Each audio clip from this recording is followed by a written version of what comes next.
quorum. Chair Courts. Lazo, Present. Reed, Corelli, Present. Thoss, Present. Morozov, Present.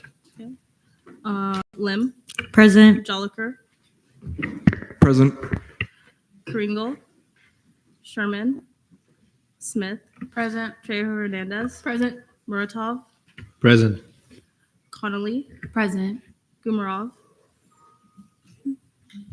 Hamid, Present. Kaufman, Present. Rudy, Present. Luce, Present. Gaudio, Metellus, Present. Rose, Present.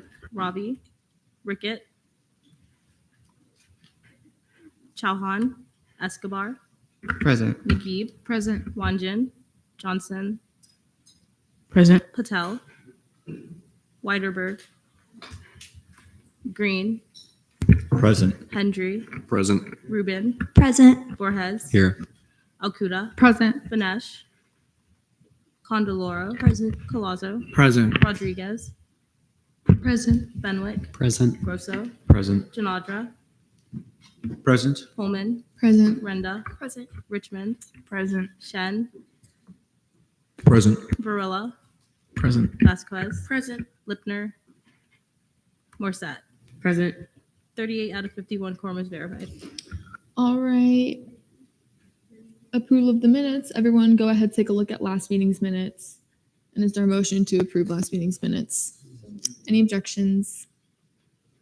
All right, seeing none, last meeting's minutes are approved. Approval of the agenda. Everyone go ahead, take a look at this meeting's agenda. And is there a motion to approve this meeting's agenda? Any objections? All right, seeing none, this meeting's agenda is approved. Open forum. Is there anyone here wishing to speak in open forum? All right, seeing none. Announcements from the student body president, President Lister.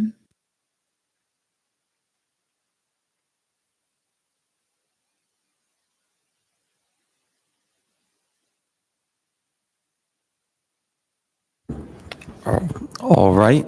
Good evening, Senate. I hope you all had a fantastic week so far. I hope everyone had a great time at Universal Nights. A final thank you to Director Benitez for his hard work on that event. This week, I had a great time in DC, in Washington, D.C., with Chief Justice Rivera, Senate President Pullman, GAC Polera, and Vice President Brawley as part of the Big 12 and the Hill trip. We spoke mainly to representatives and senators about college affordability and pathways to employment for students. I look forward to seeing how these bills pan out in the congressional session, and I think Vice President Brawley will be expanding more on our trip in his report.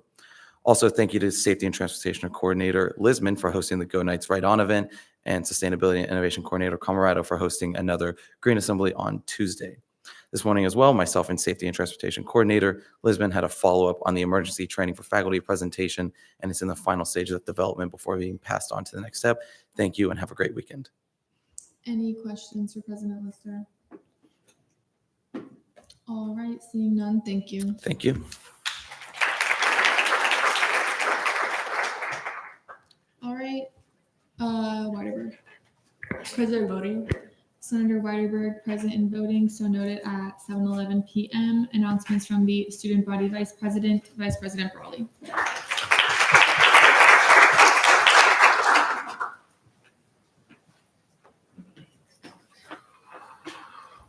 Good evening, everybody. Kind of a long one because I'm going over what we did at Big 12 on the Hill, so just bear with me. The first day of advocacy, they split our team into different groups with other institutions where they're lobbying centered around the College Cost Reduction Act, which is being reintroduced in the House. This bill works to reduce tuition costs, but also to protect the transfer credits from state college level to the university level. The second day, we were very fortunate to have 5 meetings scheduled between Florida senators and House members. UCF Gov Relations' commitment to scheduling these meetings was wonderful, and we are very thankful to them for their support, as some institutions had no meetings planned. We first met with Mike Herodopoulos, where we lobbied for the Workforce Innovation and Educational Partnership Act, as well as the general climate of the access to credible job opportunities for college graduates. We also highlighted our STEM programs, including the FinTech program and our status at Space U, as the representative chairs the Space Committee. Next, we met with the Office of Rick Scott, where we focused on the digital skills for today's Workforce Act and highlighted our UCF Life program. We also discussed raising the pause on student loan payments in FEMA disaster relief areas, as Orlando just keeps getting hit by hurricanes. So that would basically pause the interest in curing on your student loan, as well as your payments on it. With Rep. Corey Mills, we highlighted UCF Restores program, as well as our Military and Veterans Student Success Office and Caucus, and the great work that they do. We asked the rep for any support for federal funding for our program and for others like it. With Darren Soto, we talked about housing affordability in our area and how his office is working to address it. We also highlighted our status as an HSI and lobbied for the Workforce Innovation and Educational Partnerships Act and for federal support for our Rosen Center for Human Trafficking and Modern Slavery, and the student-led organizations that are a part of that. Our students there receiving cutting-edge education on combating those issues, and the office was very interested in that idea. We're also working to find a time for the rep to visit our campuses again soon, and unfortunately, our meeting with Maxwell Frost did get canceled. It is a very busy time on the Hill with the budget bill. On Friday, I had a great meeting with the Center for Urban Transportation Research, and we're going to set things up for the next administration to get with them for events, as well as getting the Student Union Bike Shop helmet fitting certified. Bryce already mentioned those events, but tomorrow I will be in the alumni board meeting all day. And finally, I was appointed to the provost search committee. So if you have any input regarding what you would like to see in a candidate, please feel free to reach out. Any questions for Vice President Brawley? All right, seeing none, are you doing the comptroller's report? Yeah. All right, go ahead. All right. Kylie says this week she met with Sports Club Council to review their accounts from the past 3 years and anything the finance office came up with questions-wise. She also sent out a when to meet for those that are in finance office, which is supposed to be completed already today at 7. She's going to get mad at me. I haven't done it yet. So if you're in that committee and haven't, please do so. And then update the veterans. Quick update, the Veterans K9 event is happening on March 13th from 3 to 4 at Memory Mall. We will be tabling there, so text me on Teams if you can make it. The FAO account is at a balance of $405.19 with a reversion rate of 2.63%. And the CRT balance is at negative $2,922 with 69 cents with a reversion rate of 3.18. Any questions regarding the comptroller's report? All right, seeing none, thank you.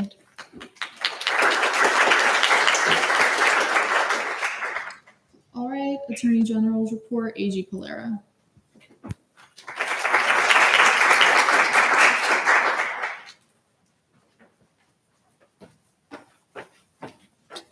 Hey, Senate, the first of the month revisions is scheduled to send Saturday on the 1st. And I just want to let you guys know that I'm still waiting on Dr. Frame to sign 56, 22, 23, and 28. Hope you all are having have a good weekend. Any questions? All right, seeing none, thank you.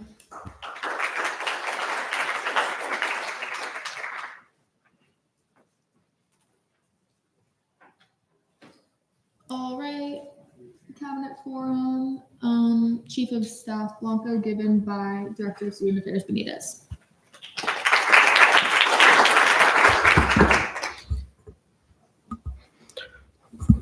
Alrighty, this is Chief of Staff Blanco's report. Hey everyone, hope you all have a great week. This week I attended the OSI grand reopening and continue planning charging on forever, which is going to be the graduating seniors event and passing of the gavel. Invitations will be sent out shortly, so most likely next week. If you need anything from her, don't hesitate to reach out. Any questions regarding the Chief of Staff report? All right, seeing none, Deputy Chief of Staff report. So this is what Deputy Chief of Staff Cabrera listed. Hi, everyone. Hope everyone had a great week. I've been supporting ELC with their Black and Gold projects, as well as supporting coordinators with their upcoming events, such as Women's Empowerment Conference. Lastly, putting together details on the SGLC banquet and SG on tour. More details will be coming out soon. And please reach out to her if you have any questions as well. Any questions? All right, seeing none, Director of Student Affairs report. Okay. Hi, Senate. I just want to first give thanks and shout outs to every senator that helped me volunteer during Universal Nights distribution. Some of them were hectic than others, but I appreciate everyone with their patience and just like willing to just readjust everything as possible. And it couldn't have been done without any of the volunteers. So thank you for that. The big event was this past Saturday, and I hope everyone that got to attend enjoyed it. It was actually really good. The weather was beautiful. Now for the rest of the semester, I'll be assisting coordinators with their events, such as Cultural Fusion Fest, Day at the Capitol, and much more. And then I'll be partnering with Lucy to help plan the Charging Forward celebration. And as always, reach out if you need anything. Any questions? All right, seeing none, Director of Communications report.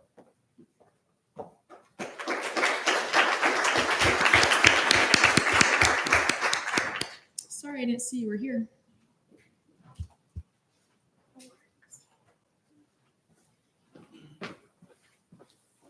All right. Hi, Senate. I wrote a lot, so bear with me. This month has been incredible for outreach. Thanks in part to Universal Nights, we have gained over or close to 2,000 followers since mid-January, so that's really exciting for our outreach on social media. I posted a Universal Nights recap on Tuesday, which is super exciting. So hope you guys liked it as much as I did. We also posted CRT and FAO allocation updates and just a ton more the past month. Our digital media coordinator, Marco Neto, is finishing up Hispanic Campus Tours project, so look out for that. It'll be posted on our YouTube. And we're also collaborating with the judicial branch for posts on impartial advising, parking appeals, and other judicial resources. I don't know if you guys have noticed in the office, we have updated the posters to more match the office brand. So give it a read if you want. It's really exciting. And I also have a blank interactive board that I'm going to figure out a way for us to post our initiatives throughout the year so that we can get excited for all the things that we've accomplished. So keep an eye out for an announcement about that. And also just overall, thank you everyone for your support in our social media and other outreach ventures. And if you have any questions or concerns, please reach out through email. Any questions? Escobar. What does the Hispanic Campus Tours project entail?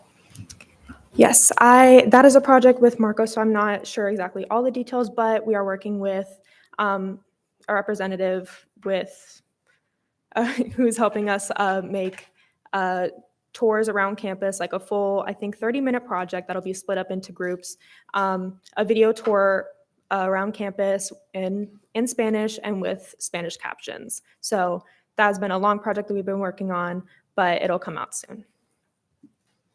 Any further questions? All right, seeing none, thank you. Thank you.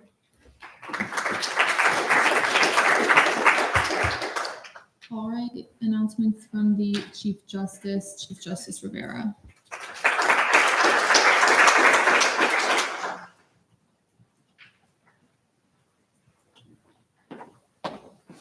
Hello, Senate.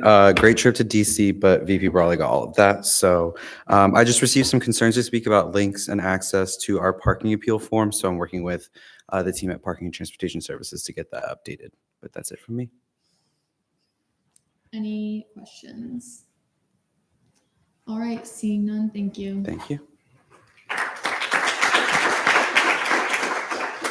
Announcements from the Supervisor of Elections, Supervisor Brown.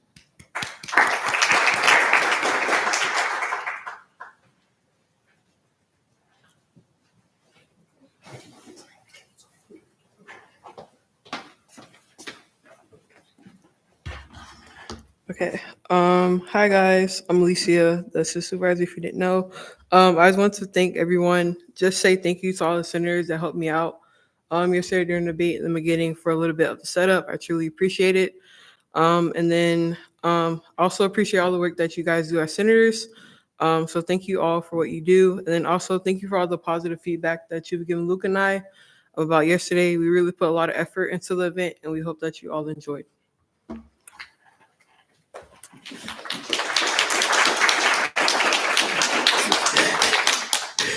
Okay, hi everybody. I hope you had a great day so far. As Alicia already said, thank you to everyone who attended or helped with the debate last night.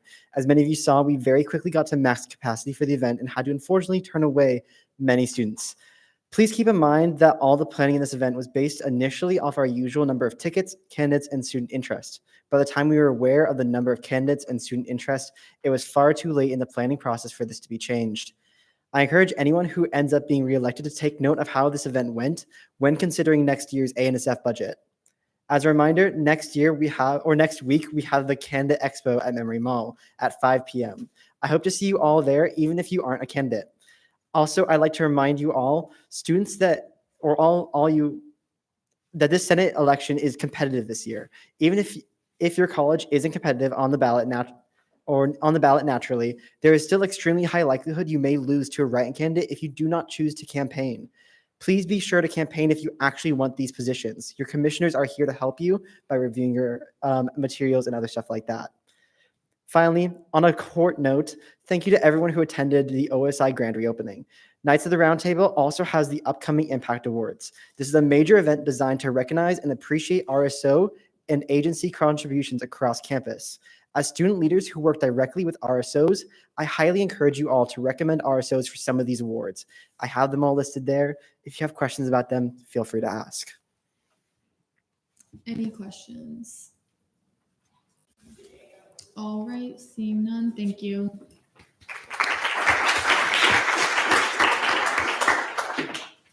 All right, announcements from the Activity and Service Committee Chair, none. Announcements from the Scholarship Committee, Chair Laliotis.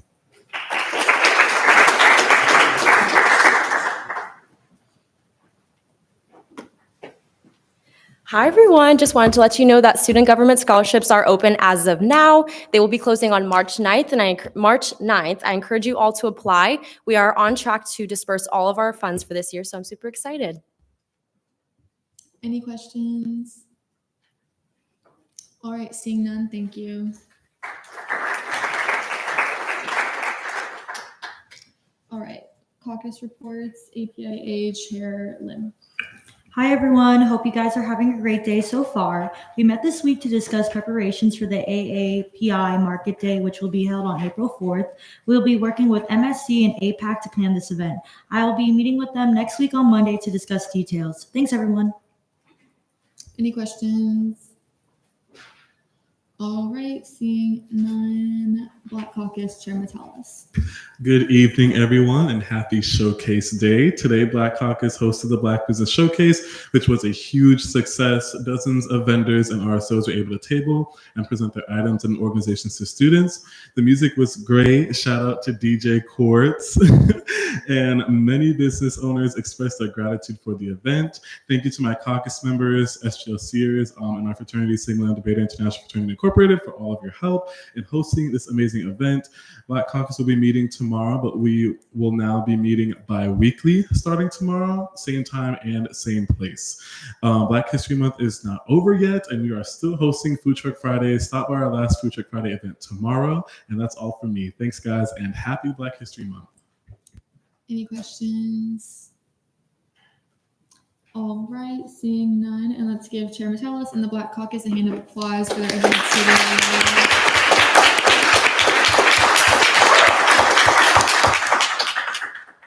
All right, Disability Caucus Chair Johnson. Hi, guys. I just want to say that I see every one of you guys. I see the work that we do, and I'm very proud of this body, and I'm proud to be a senator in the 56th session.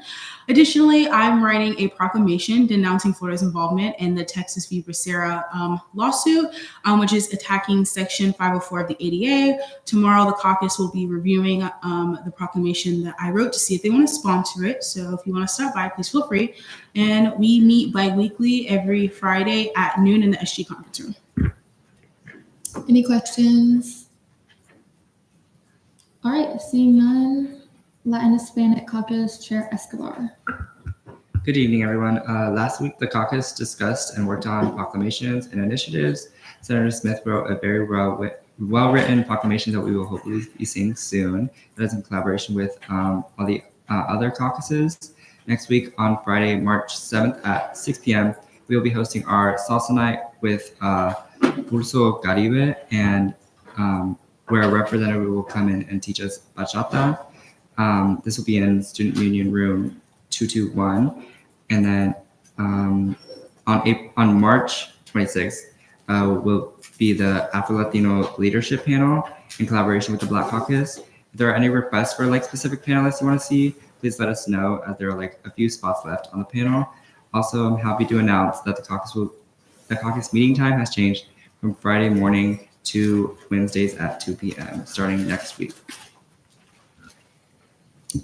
All right, any questions? All right, seeing none, Banesh. Present voting. Chair Banesh, present and voting, so noted at 7:27 p.m. and perfect timing. LGBTQ+ caucus, Chair Banesh. Isn't that right? Perfect timing. Hi, everybody. This week we met and we sponsored a proclamation and a resolution. The caucus is also working on sending in their proclamations for March, so keep a lookout for that. We didn't have any RSOs come into open forum due to my own negligence, so our feedback meeting, as I'd like to call it, will be the next scheduled meeting, which is March 11th at 9 a.m. If you know anyone with complaints or feedback regarding the running of the caucus, fears about what comes next for the caucus, or anyone curious about what we've done this year, please inform them of this meeting. Thank you so much. Any questions? All right, seeing none, Military and Veterans Caucus, Chair Collazo. Hi, everyone. The SG Patriot Scholarship is live, and just as the same thing as last semester, it's available to all military students, including dependents and spouses, and U.S. ROTC cadets. Additionally, on March 6th at 11:30 a.m. in the Live Oak Ballroom, the Salute to Women Veteran Ceremony will be hosted by MVSS and WVA. In this, they are requesting that the proclamation that was recently passed be presented. And in this instance, I won't be presenting it, but Senator Rodriguez will be presenting it as she is the author, and it is Women's Veterans. And additionally, on March 22nd, Retiree Appreciation Day in the Student Union, 8 a.m. to 4 p.m., hosted by the Fort Stewart Retiree Council. Over 1,400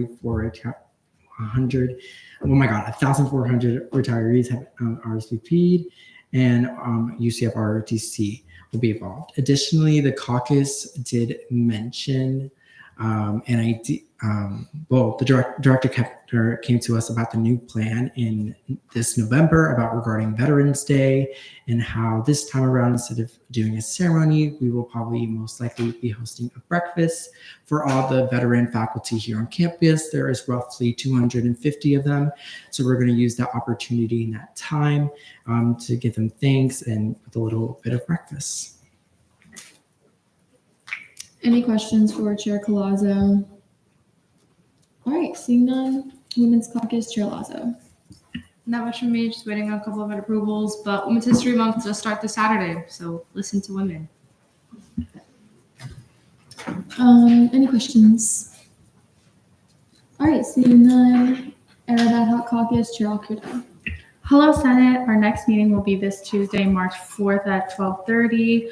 We meet bi-weekly on Tuesdays at that time. If you are interested in joining the caucus, please don't hesitate to let me know, as we are working hard on expanding membership. Right now, we have a few RSOs who are interested in ex officio members, so I'm looking forward to filling those positions. Ramadan is coming up either this Saturday or Sunday, depending on the sighting of the new moon. I'm so grateful for all the support and collaboration we have received from Dining Services, as they are also taking the initiative to be more inclusive and expanding their food accessibility to accommodate to those who are fasting or following a halal diet. I mentioned more specifics in my announcements last meeting, but most notably, Halal Shack and Nitros will be extending their hours for the month until 8:30. Just please be mindful for the next month, as many of your friends, peers, and colleagues, including myself, will be fasting between sunrise and sunset. As a caucus, we are still working on our initiatives to expand Ramadan accommodations, as well as promote education and expanding on halal food options offered throughout all campuses. We will also begin discussing our plans for April, which is Arab American Heritage Month. As always, if you need anything, please don't hesitate to reach out. That's it for me. Any questions? All right, seeing none, Sustainability Ad Hoc Caucus, Chair Lipner. Okay. At our last meeting, we discussed the final updates and statistics we need to finish the proclamations we're working on. We discussed a new volunteering opportunity with the Volo Foundation for the Climate Correction Conference taking place on campus on March 12th and 13th, and talked about our ideas for our Earth Day event on April 21st. Some of our members also tabled at Market Wednesday, and will be doing so for the next 4 weeks. Any questions? All right, seeing none, Intercampus and Transfer Ad Hoc Caucus, Chair Varela. Hello all. Sorry. I had my monthly meeting with Rose and Dean today, and things are still moving along smoothly for the Rose renovation, and they still have plans for new food options / cafe, so that's super exciting. The exact details are still being worked out, however. In addition to this, I learned that they're building new Amazon lockers as part of their renovation, which is pretty awesome since I know that was a student concern I've heard a lot with Rosen students. So rest assured there are going to be new Amazon lockers being built there, which is great. And then also I learned about their various sustainability efforts. Like I learned that they have specific contractors to deal with their plastic glove waste from their cooking. They also have specific contractors to do with grease waste, along with other forms of food waste. So that's super, super good. I know Chair Lipner was asking about their sustainability efforts a few weeks ago. Yeah, and then moving on, me and Senator Green had a very productive meeting with Vice President Brawley about nursing student affordability and student experience on Lake Nona and the Connect campuses. So we're super excited to kind of oversee that and work together to make sure that during this session and next, the transition of nursing students to Lake Nona is smooth. And then also we'll be seeing the legislation to make SATC a permanent standing caucus today in Senate. So I'm super excited about that. Any questions?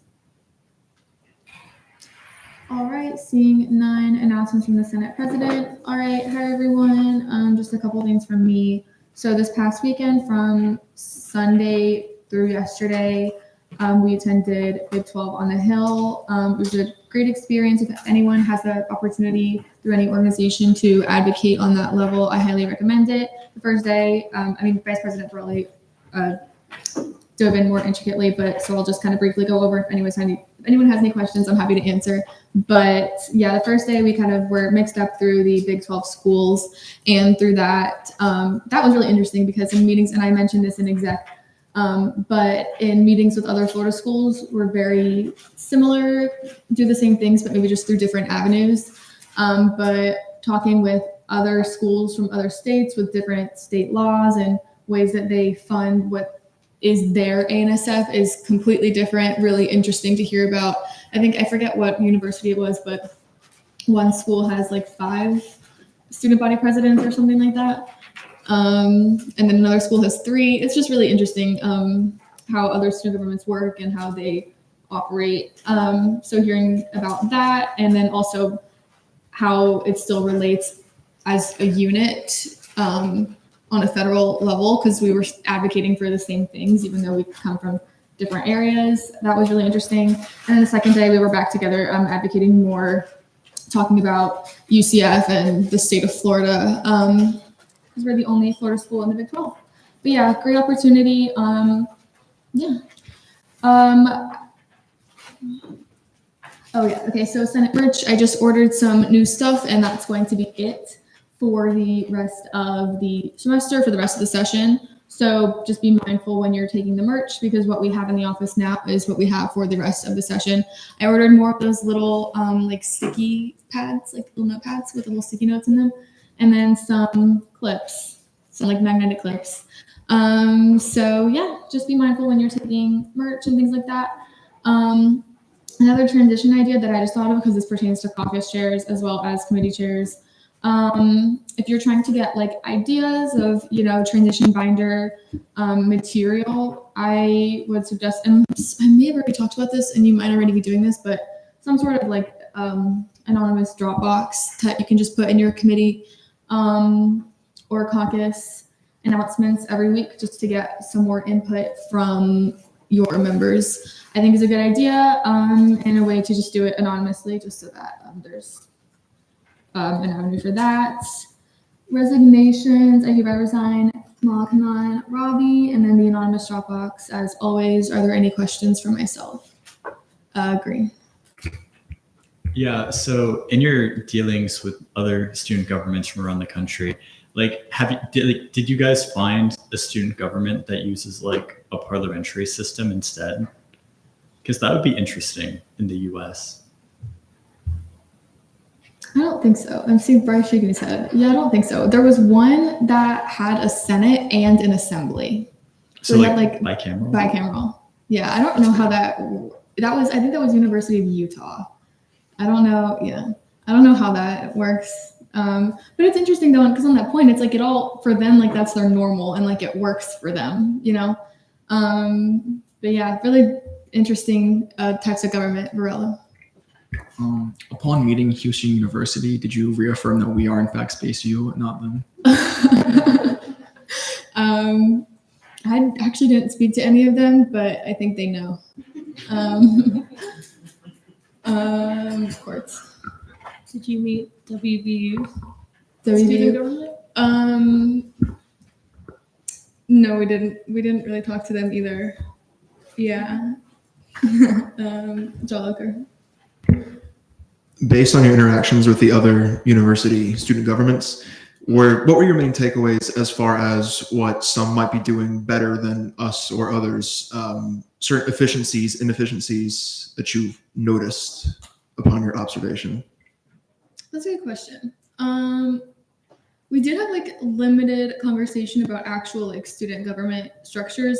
I think other schools probably have more structured positions for their graduate students. I think is a big one that there were like graduate presidents, graduate vice president positions. I think that's something that quite a few of them had that we don't have that might be useful.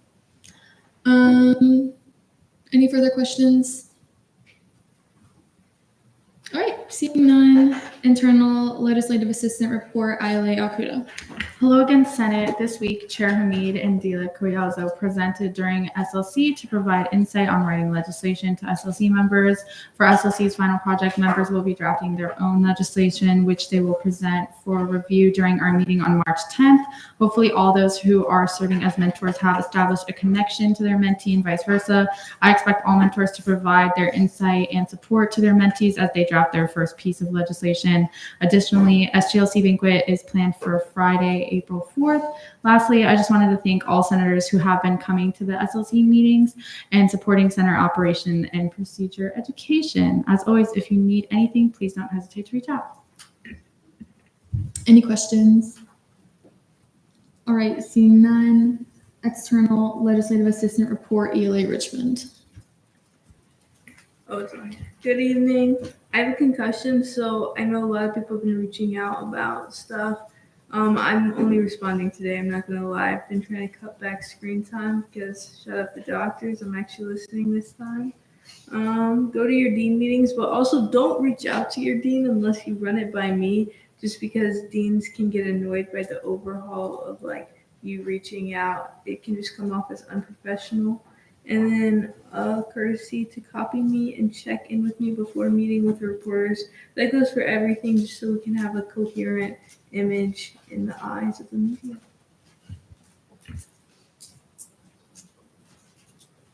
Any questions? Green and then Varela. Yes. So for like in my, I guess I'm going to use like an example from my own experience, like using or like rather corresponding with different RSOs that are specific to the College of Nursing. Sometimes I will like copy Dr. Simmons on it. Is that appropriate, or would you still like me to run it by you first? No, you're different. Wait, what? You're different. You have we've established a connection with Dr. Simmons and she appreciates that. Like, do it, like when there's it's just professional, but you've established that and it's professional for you to do that. In other words, they love me, but. Okay. Varela. Yeah, this might be a bit of a silly question, but if we're offered an interview outside of our capacity as student government agent, would you still want us to like tell you because we're still technically a student government agent, even when we're not like operating one as one? I'm nosy, so actually that's just for you, JC. I don't care if it's a job, employment. I want to know every interview inquiry you get. Oh, no, you don't have to.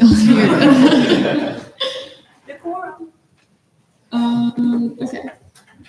Any further questions, Michaelis? Kind of similar to JC's question. If it's something that's caucus related, not Senate related, do you still? Yeah, just because technically like I'm over like also like interbranch connections, so it makes sense. Yeah. Any further questions? All right, seeing none, Senate President Pro Tempore report, Pro Tem Morset.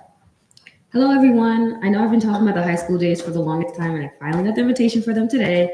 So for the first Black and Gold high school days will be next Tuesday on March 4th from 10:15 a.m. to 12:45 p.m. because that's during their lunch period.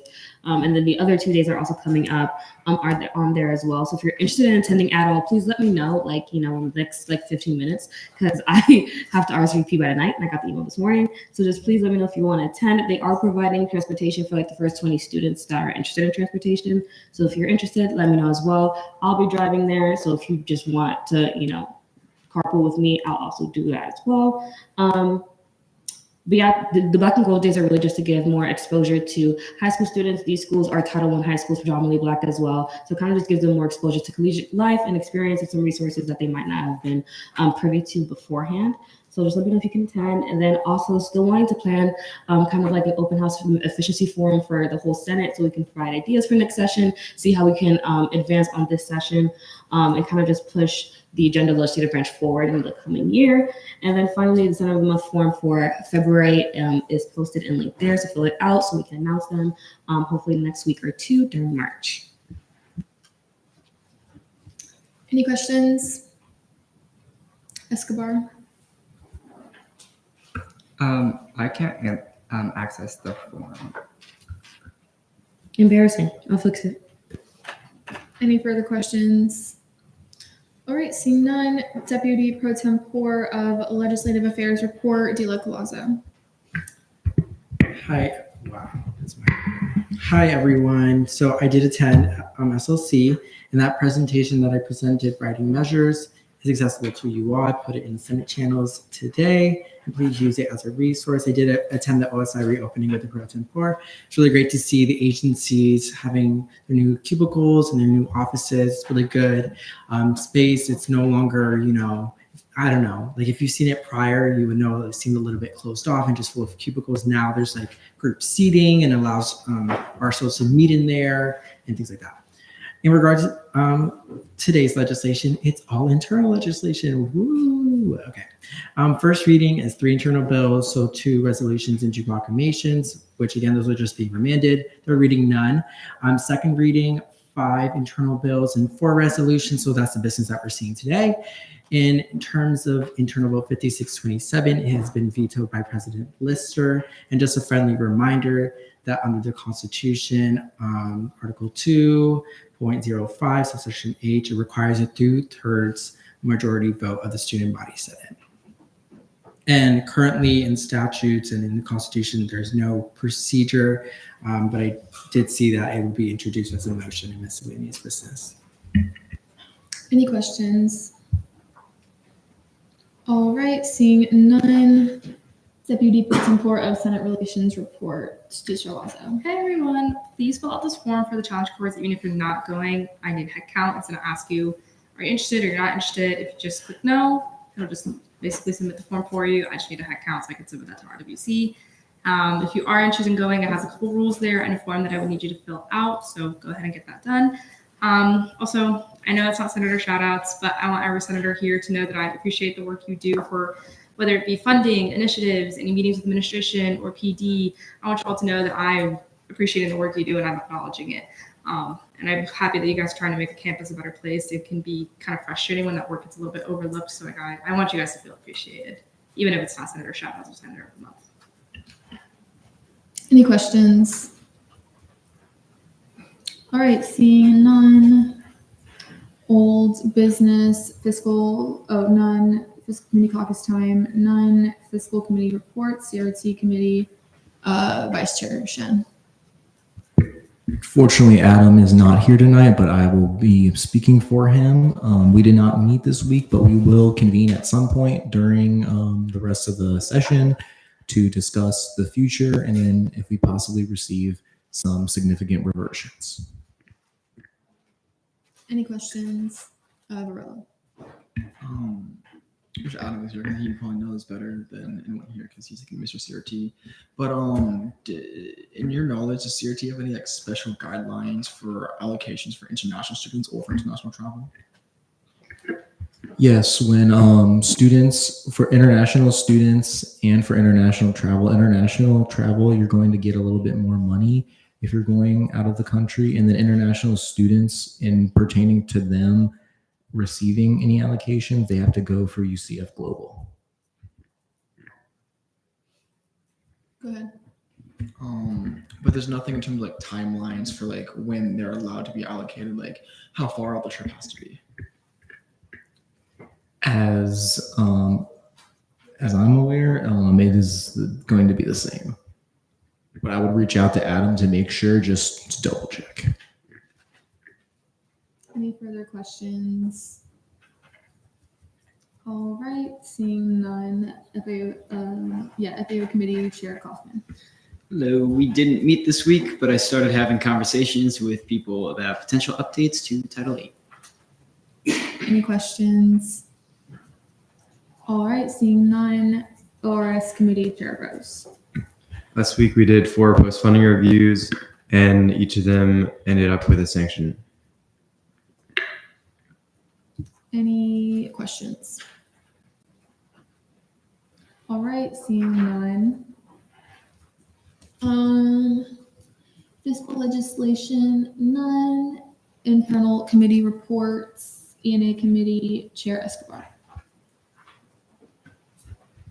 This week in ENA, we discussed possible changes to Title VI and models of apportionment regarding Senate seats. As we are still in the student government election season, please remember to review and keep in mind the election statutes for information regarding campaigning or potential violations. Also, a thank you to Supervisor Elections Brown, Assistant Supervisor Wright, and all the Election Commission for all they have done so far regarding our elections. Any questions? All right, seeing none. GAP Committee Chair Vasquez. Hi, everyone. Today in GAP, we passed our first legislation, which will be seen tonight. We are keeping the legislative priority survey open for 1 more week, so if you haven't filled it out, now is the time. I've also submitted an internal bill and a resolution, which is being remanded tonight about minor changes that will affect the GAP committee. And if you guys ever follow along with any legislation in the state or federally, please consider writing legislation through GAP condemning or supporting it.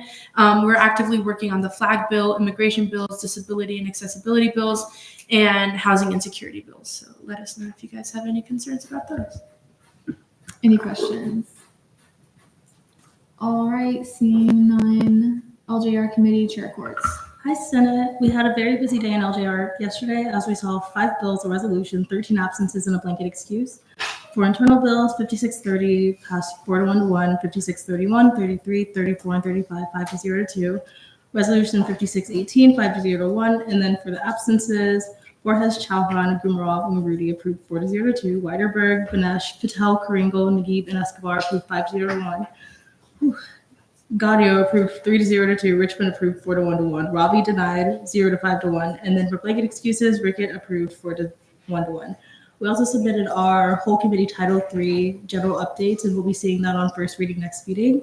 We're now workshopping Title IX, and we'll hopefully have the general revisions bill or bills prepared to submit after committee next week. And lastly, I appreciate all of the bills and resolutions that everyone has been putting in, as the 56th session is rapidly coming to an end, and updating 12 titles and 8 rules is quite the project for the LJR committee. And then kind of like side note, I hate when we have to do like procedural or disciplinary actions, but it kind of really does help to know what we need to be fixed. That's it.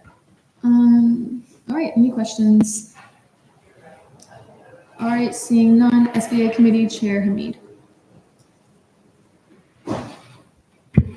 Hi, everyone. Hope you're all doing well. This week at SBA, we went over initiative updates and possible statute revisions. I also presented advocacy initiative creation and resolution proclamation writing to SLC, which was super fun. Also, if your mentee has any questions about initiatives currently being done or ideas for the project, I have a lot. So a few people have come up to me about that. So please ask. Also, SBA is planning to table next Wednesday if anyone is interested in coming by and tabling with us. Or if you just have any materials that you want us to have out, please let me know. Any questions? All right, seeing none. Confirmations, none. Varela. Motion with the miscellaneous business. There's been a motion to move to miscellaneous business. Are there any objections? All right, seeing none. We're now in miscellaneous business. Varela. Motion to overturn President Lister's veto on internal bill 5627. There's been a motion to overturn the veto on internal bill 5627. Are there any objections? Seeing none, Varela. Can we enter like debate on the motion? I guess there's no like exact procedure. So if a motion's been made, you can give time for speeches and questioning if you want to, but you just go into debate on the motion. Okay, go on the motion. Okay. All right. Whenever you're ready. All right, cool. Hey, Senate. Yeah, I think the best way to do this is just to jump right into the actual memorandum and kind of address some of the concerns that were stated in it. The first thing I noticed is that a lot of the memorandum's reasoning hinges on just review 02, which was President Coleman, do you raise your hand for someone? I was just gonna ask Brody if we could paste maybe the memorandum and then the bill in there, or I guess I could do that too. I'm sorry, but go ahead. Okay, thank you. Yeah, anyway, I'll restart my train of thought. Yeah, so a lot of the memorandum's reasoning seems to hinge on just review 02, which was the review that found the previous edition of this bill, 5612, to be unconstitutional. And 5627 was specifically designed to reconcile the concerns of just review 02. So I don't believe that it is fair to apply those standards to this bill, because this bill is specifically designed to address the concerns in that judicial review. I know specifically memorandum cites that that it is up to the president whether they want to follow tradition or not, or whether they and that the Senate can't prescribe an exact process to appointments or nominations. And I am pretty confident to say that 5627 does not do that. Adding a reasonable time limit, it does not equate to an exact process, and it is still fully the president's discretion to go about the process however he sees fit for finding a nominee and then appointing that nominee. Yeah, I just wanted to preface also that we debated this a lot on the Senate floor and no new concerns have been brought up that would make me think that it is actually unconstitutional. So I just want to put it out there that this has already been debated on the Senate floor and we kind of genuinely decided it wasn't unconstitutional. Moving on, he then says that this bill is an attempt to legislate an absolute power and process of the executive branch. It is not. It is not prescribing, again, any exact process. It really isn't prescribing a process at all. It is simply saying that when there is an application, which is a very narrow stipulation, then there has to be an approval, denial, or deferral within 30 academic days of that application, unless the application has a set close date, and then 30 days starts at that point.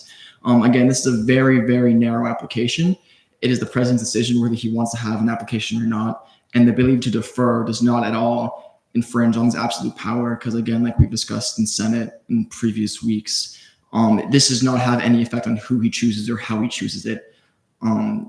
If the president feels like he just simply can't choose a candidate within these 30 academic days for whatever reason, he can just defer it. The intention of this bill isn't to infringe on the appointment process. It's to give the student body and these candidates, I guess, knowledge of their standing within student government. The president has a constitutional right to appoint and nominate, but he does not have a constitutional right to just leave candidates in the inbox. That's not his constitutional right.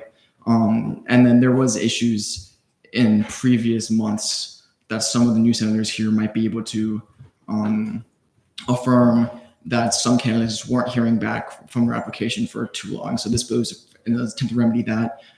The deferral is really important here because, again, it gives the president a way to take action through inaction. So, again, this does not affect at all who the president can nominate. If for some reason for like 60 days there's no good candidates, you can just defer all the ones you get. So there's no really reason that this would affect the presidential nominee appointment process at all. Further on, the president in his memorandum says that, quote, timelines such as an exact limit on number of days that the student body president must appoint individuals to office is unconstitutional. I think it's important to preface here that timeline and exact limit are two separate words in the dictionary. A timeline is an exact, I guess, demonstration of point by point by point. You have to do this by this by this. That is an exact process. That is exactly why 5612 was unconstitutional. I'm willing to concede that because it did have an exact timeline. So you have to do an interview at this point. You're mandating these certain things happen this one time. That is unconstitutional because that is an exact process. A time limit, however, is not an exact process. It just says you can do whatever you want. You can have, a jousting tournament, a Mario Kart tournament. You can just, maybe you just want to pick your girlfriend because you like her that much. It's fine. We don't care what you do as long as you do it within the set time limit, which is reasonable. it's not unreasonable to say you must take some sort of action within 30 academic days, considering that's close to 1.5 to 2 months. That is more than enough time to do whatever process you may need. Again, especially when you can defer a candidate if you simply can't make a decision. And then another thing he mentions in his memorandum is that he has concerns that the bill would require applications. That's not true. The bill does not require an application. It simply says that when there is an application that is made, you must take action on the application. Again, it is not your constitutional right to take no action on the application that's been submitted. It is, you have the constitutional right to do the appointment, but not to just not do anything. And again, you have the deferral power, which is, again, inaction through action, or action by inaction. So again, that's part of the presidential power of not making an appointment is still maintained. And then also a lot of the memorandum is referring to a lot of the whereas clauses. Fully transparent, a lot of those whereas clauses were written for a very old rendition of this bill that was more similar to the 612. So a lot of these whereas clauses are meant to argue for that bill, not this new bill. So I don't find the whereas clauses to be super relevant anymore because they're just super outdated. So a lot of the reasoning in that part of the memorandum can be disregarded. And then kind of outside the memorandum, I just kind of wanted to touch more about like kind of the role of Senate within student government is that it is not unconstitutional for us to provide some procedural regulations, especially when they're reasonable. This one is fully reasonable. I saw it as a pretty fair compromise. And again, it is not the president's absolute power to not take any action on a specific application. This bill is extremely narrow. It does not erode any of the president's power, and which is why we should overturn this veto, because the memorandum of reasoning is just it's unconstitutional, which is simply not true. So with that, I would yield, I guess, to more debate or questioning, whatever we're in. Yeah, if there is more debate or questioning, we could then set a time limit. Colazo?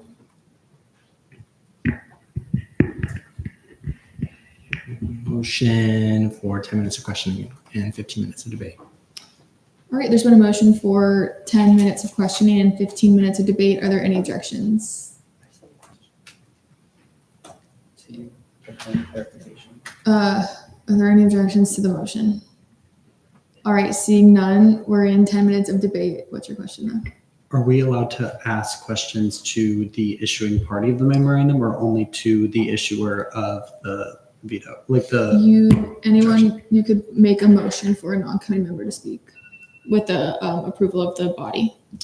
All right, we are now in 10 minutes of questioning. I'll start with Courts. I guess just motion for a non-Senate member to speak, that being student body president. Object. Okay, I withdraw. All right. I'll do Escobar, Hamid, Trejo, Hernandez. So when we need 2/3 of the Senate to vote in favor, that would be 2/3 of like all the Senate, not just who's here. So that would be 34. No, yeah, sorry. Just who's here. But like, yeah. Okay. I said Hamid.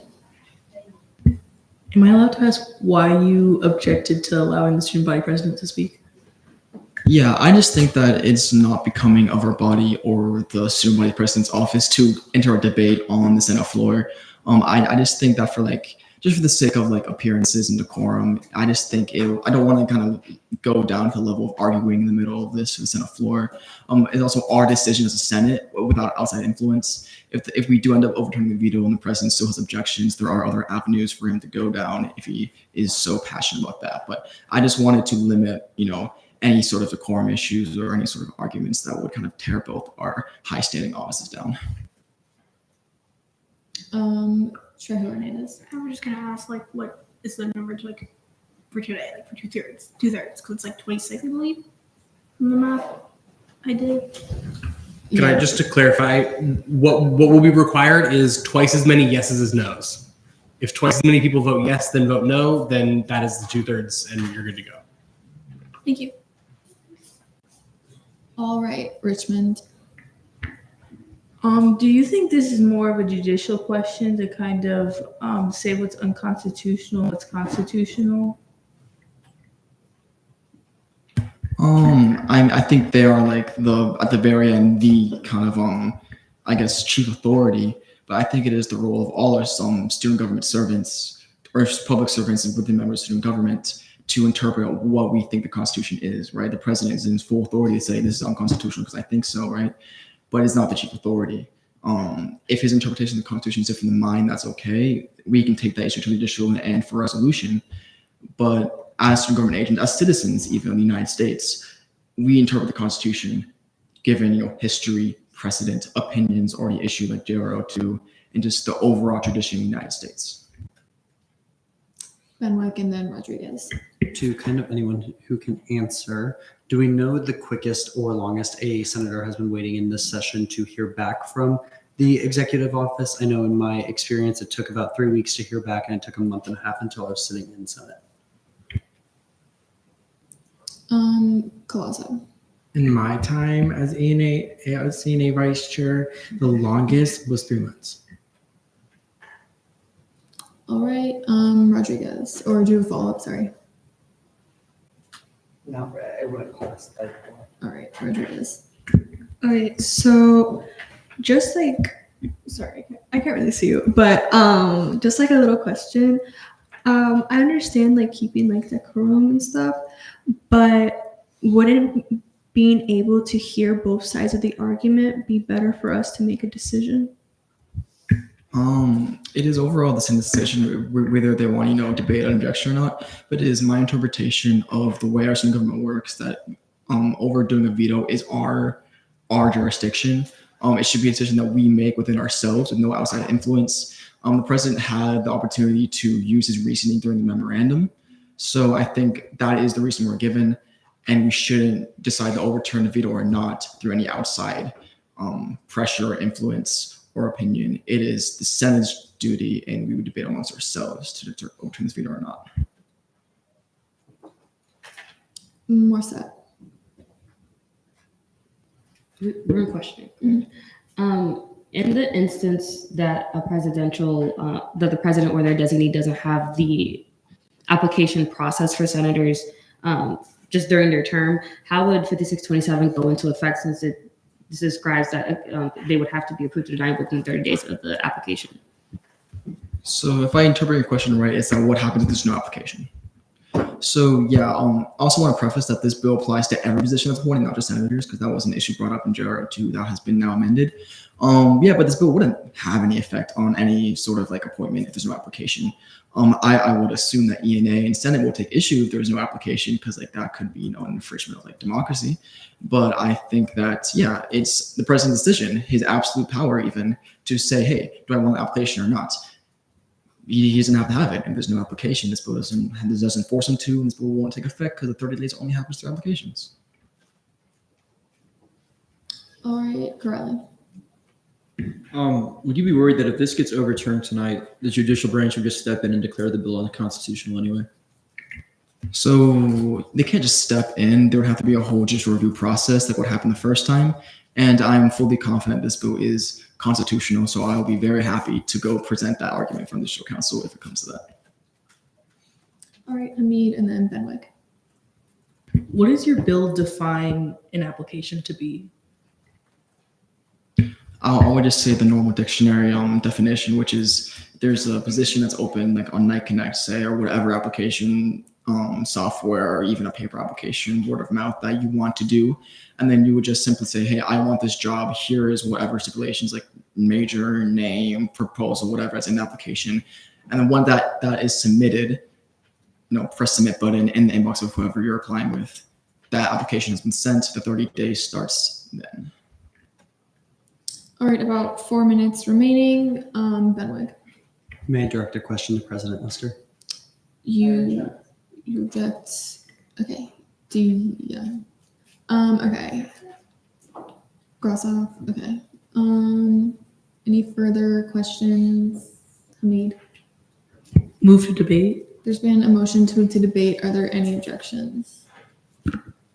All right, seeing none, we're in debate. You guys have 15 minutes.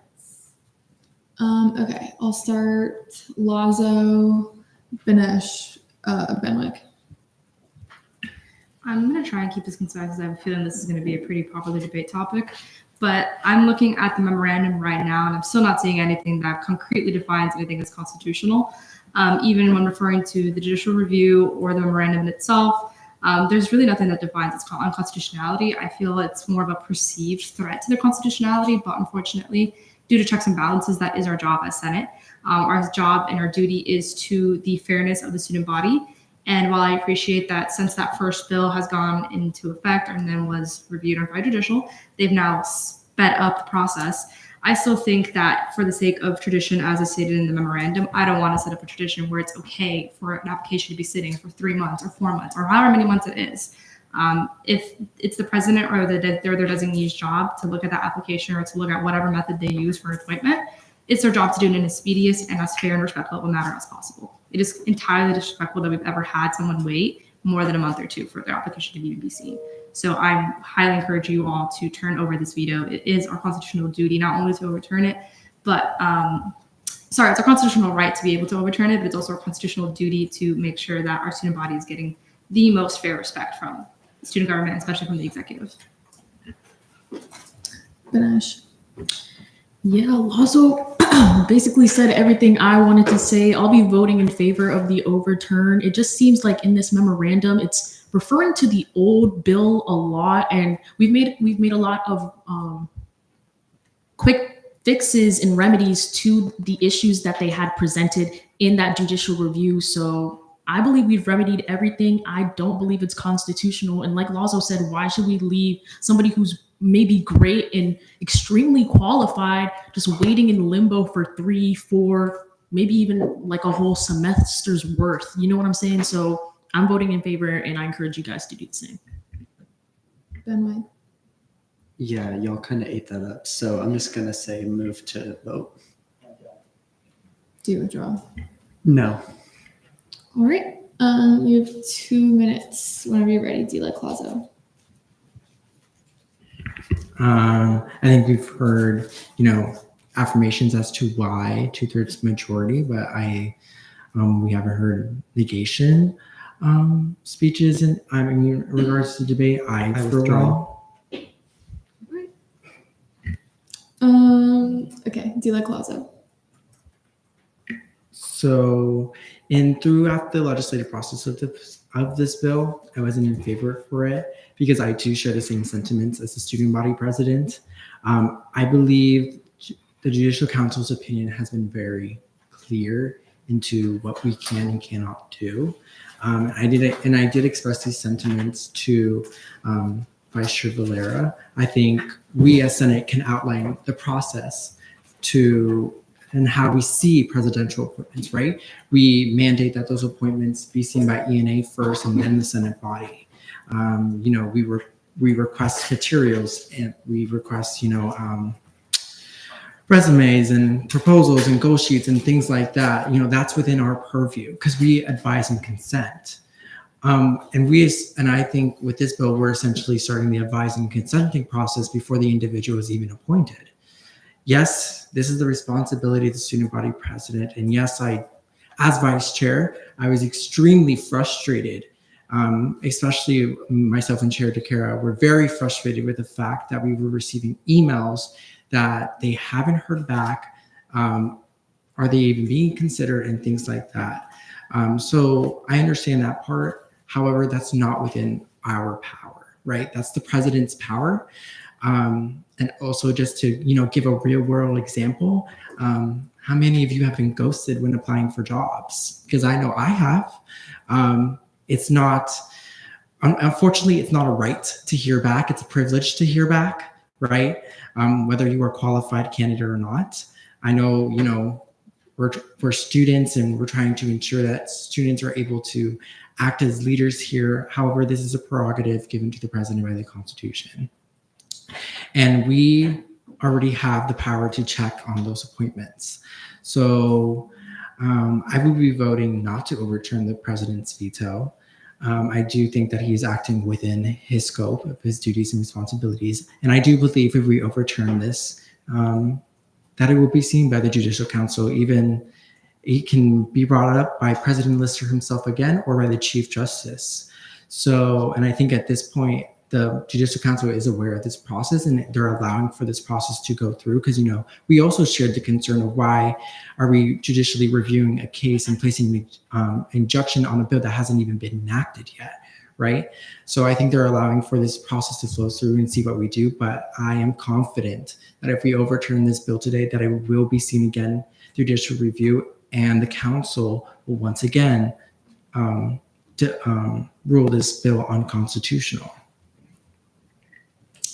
Vice Chair Gaudio. Present voting. Vice Chair Gaudio, present and voting, so noted at 8:12 p.m. All right, I saw a couple hands. Muratov, Voss, Rodriguez. Yes. So checking the bill 5627, although I see this bill as of kind of trade-off, since it still doesn't grant any limitations for the president of the student body to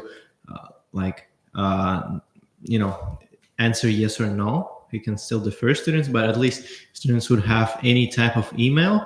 And I mean, in my case, I just went to the SJ and said hey, do you get my response or not? But some of the students that apply for the senators might simply not be as brave, or they might not have time. I don't know. There's many reasons, and have to have some response back from a student body. I think that's crucial. And for the next presidents that will be here elected, it could be of use. So I believe that the bill is of great use, and the bill is sounding more or less constitutional. I'll be voting in favor of it. All right, just a reminder, we're 7 minutes into debate, so we have about 8 minutes remaining. Thoughts?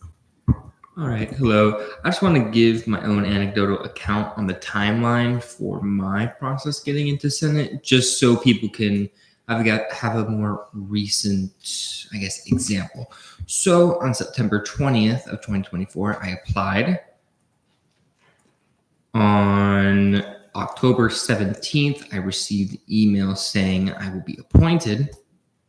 And then on October 30th is when I officially became a senator. So with that timeline, it is a little long, but I don't believe it's to the point where we need this timeline. I believe they are pretty good with getting this done in time, but I guess having constraints and guardrails could benefit. I'm pretty neutral on this bill. I don't know how I feel about it yet. I'm going to hear some other opinions, but that's just some anecdotal examples.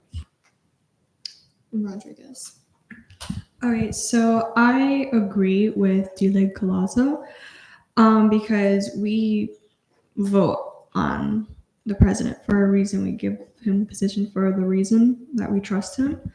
And according to him, Vice President Brawley already did the judicial review and was supported by the Judicial Council. So I don't really see how this is necessary to really try to attack this veto, since the Judicial Council already supported it. Okay. Varela, Richmond, Johnson. Just to quickly address any confusion, this is a different bill that's being considered now than the one that the Judicial Council reviewed. That was a completely different one with fundamentally different aspects. So this current bill on the floor has not been seen by the Judicial Council yet. This is a preemptive veto before any sort of constitutionality ruling. Secondly, also just wanted to again emphasize this really isn't affecting the appointment process. This is an extremely narrowly tailored bill that's to do with the application process. Not it isn't even give an exact a guideline or process for how to do applications. It doesn't say you have to get legal studies majors for AG, or you must get a minority group for DNI. It doesn't do any of that. All it says is that whatever you do, whether it follows tradition or not, whether it is proper procedure or not, just do it within 30 academic days. And even if you can't do that, you still have the deferral option. So again, it is the Senate's responsibility to apply reasonable checks to executive power. there has been a clear issue in the past, as we've seen before the first bill got deemed unconstitutional, that we had senators waiting 3 months to hear back. Since then, we've had improvement, but that's only because basically we slapped the wrist and said, hey, you need to do this better. So again, we've had an issue in the past. Just because currently things aren't super bad doesn't mean that there was never an issue, or there isn't an issue, or that in the future there won't be an issue. So we shouldn't succumb to recency bias in this regard. And going back to the checks and balances thing, while it is important to reserve the separation of powers, like Bryce Lister says, it's also really important to make sure we have proper checks and balances on power, right? And this is, again, our check is adding an extremely reasonable compromise for how we're going to get these appointments through in a timely manner. It is in the Senate's interest to make sure that student government is working efficiently. It is our constitutional duty to make sure student government is working efficiently by passing constitutional bylaws known as the student body statutes, student government statutes. That is our constitutional duty to apply proper checks, reasonable checks. And this is most definitely a reasonable check. Any administration that is being run by anyone who's half competent can get an appointment done within 30 academic days. Even if they can't, again, they have the defer option.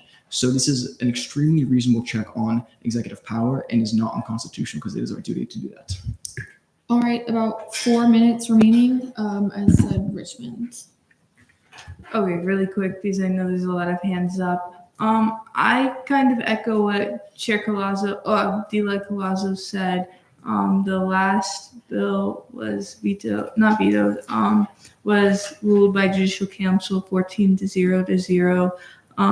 And this debate is supposed to be about constitutionality. It's clear that the Senate thinks change needs to happen, but it's also clear that the president now twice has said the change that we're seeking is unconstitutional. And I fear that again, judicial review will happen again and again. It'll be found to be unconstitutional. So I think there needs to be more talks that need to be happened and not on the floor. All right, I think I said Johnson. You have about 3.5 minutes. Yeah, I actually don't think it's unconstitutional. I don't think there's anything wrong with trying just to place like reasonable boundaries. I know a lot of people have been talking about how long it's taken them to get into Senate. And I also was appointed and I submitted my application on March 31st. And I got emailed about my interview on April 16th. So some of the people that waited months, that was unreasonable. That shouldn't have happened because I think I got appointed like the week after that. So I just feel like this is okay, and I will be voting in favor. All right, Gaudio and then Escobar.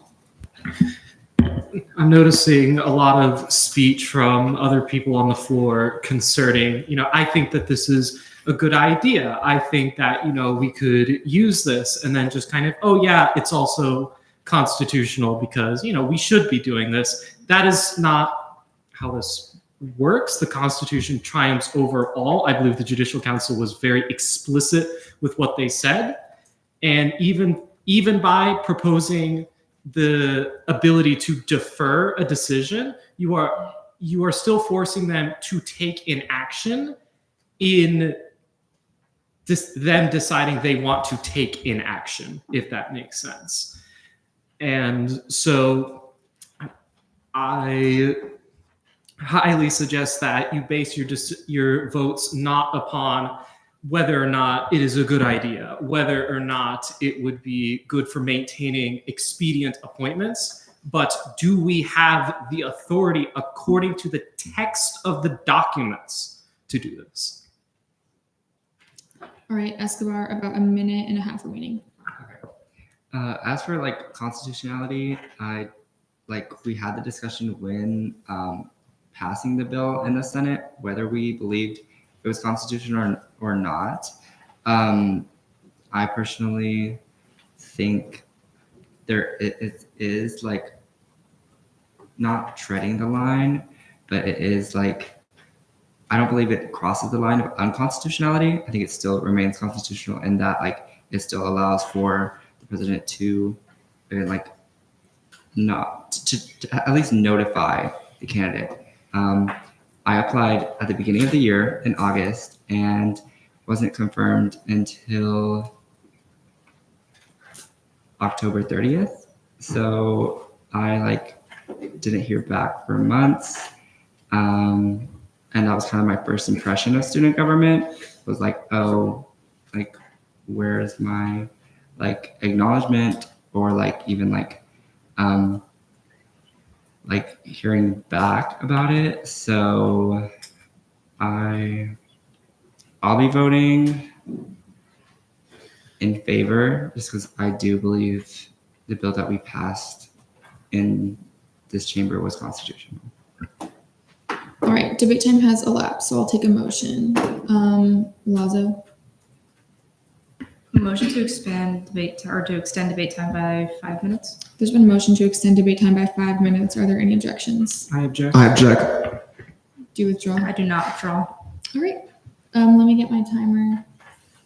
You have 2 minutes whenever you're ready.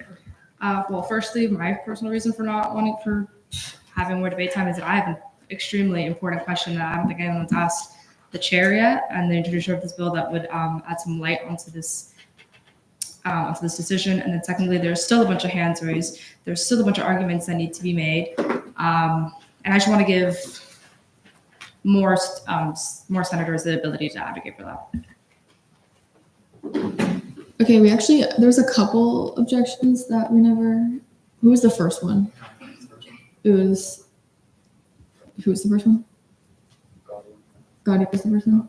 Or I just have a question. we're past that point. Who said it first?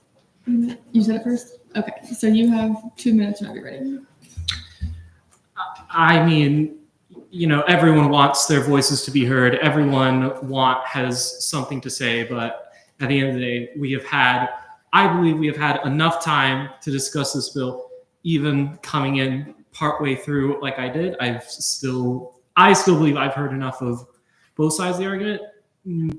I think that everyone's more or less settled in on where they're going to cast their vote. So I just don't see a point in extending debate time. All right, we're now in 5 minutes of debate on the objection. All right, Metellus, Benesh, Benwick. Move to vote. There's been a motion to vote. Are there any objections? All right, seeing none, objection is yes. That is the objection. Okay, that's Gadio, so that means we are voting no. No, wait, that means we are not extending debate time. No is Lazo, that means extending by 5 minutes. So no means we are extending, yes just means we're not extending, a motion wasn't made.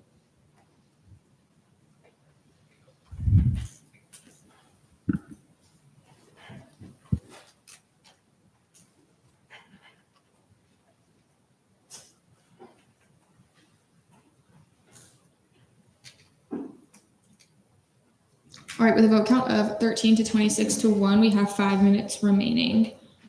Okay. I didn't call on anyone, did I? I'll do Lazo, Grossoff, and then Metellus. I just have a question for Chair Varela. Did you not speak with Vice President Brawley, and did you not get approval from this prior? I would say I had a very casual conversation with Vice President Brawley like 4 or 5 weeks ago. How it went, just so we can, get a recollection of events properly, is that he invited me into his office to specifically talk about the caucus leadership council bill. And then during that, we kind of, we're pretty good working friends. So we decided to talk about some other bills. And then we brought up this 5627 bill, and we talked about specifically the 30 days. And I believe he did say that 30 days is an adequate timeline, and that it did seem to him necessary to have this bill for future administration, so there's no issues. That is my recollection of my council conversation with Vice President Brawley. All right, I said Grossoff next or Metellus? Grossoff, okay.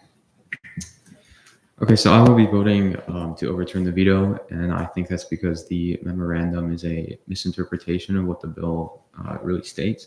So the first statement that I have a problem with is that, in quote, any timeline such as an exact limit on the number of days that the student body president must appoint individuals to offices is unconstitutional. The actions that the bill highlights for the 30-day timeline are to approve, deny, or defer.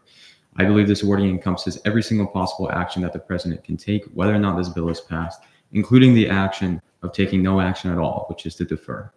As such, the 30-day limit has nothing to do with the process of appointment or restricting the president's chosen appointment process, but simply to extend courtesy to applicants and update them on their application. Secondly, the statement that the bill is unconstitutional because it supposes that there need to be a traditional application is also a misinterpretation. The bill does not say that appointees must apply, but simply that applicants who do formally apply through Night Connect or whatever pathway exists at the time, they need to be updated on their application within a reasonable time frame, even if that update is just that they are deferred and need to wait longer. The purpose of bills like these is to future-proof the process for future sessions and applicants. While I myself had no problem with the application process, we've heard enough examples of instances where that was not the case that it's not unreasonable to assume that this could still be a problem in the future. And tell us. About 3 minutes remaining in debate. May I retain? You may. I'll keep it short. I personally feel that the new version of the bill is constitutional and extremely necessary, since many senators have been or have said that they've been waiting for months to hear back. I also believe that we should, like I said, overturn this veto and continue this process and let the Judicial Council themselves decide if they want to do judicial review and whether or not this new version is unconstitutional, since like that hasn't happened yet for this new version. I've heard a lot of people say that's happened, but that was the old bill, not the new one. So I think we should give this new one a chance, because like Chair Varela said, this is more of a preemptive. The president believes that it looks unconstitutional already. While I feel that we should at least get the ball rolling, and then if the Judicial Council wants to decide if this is unconstitutional, then Chair Varela also stated he's ready to argue for it in any judicial review. So I think, in my opinion, we should at least get the ball rolling on this. With that, move to vote. There's been a motion to vote. Are there any objections? All right, seeing none, we're now on voting procedures. A yes vote would be to overturn the veto. The no vote would be to not overturn the veto. Any confusion? All right, we're now on voting procedures.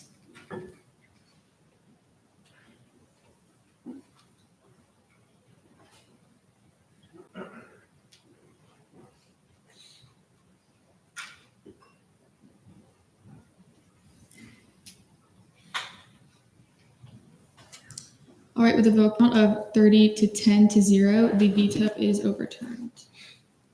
All right. Is there a motion to move to internal legislation of courts? Can I ask a question to Birdie? You may. So, in the Constitution, it says that we can overturn a veto, but what is the process after that? I can double check to be sure, but my understanding is overturning that decision will just send it to it just basically goes to the next step. So it'll go to the VP for their review as if it had been signed. And we'll note on the document, veto and veto overturn on this date, etc. Follow up? Yeah, so I guess the second line says that it would be like you can request a review of the veto by the VP. Would that be happening, or is it just going to that office to be signed or not signed? Question mark. So that's a great question.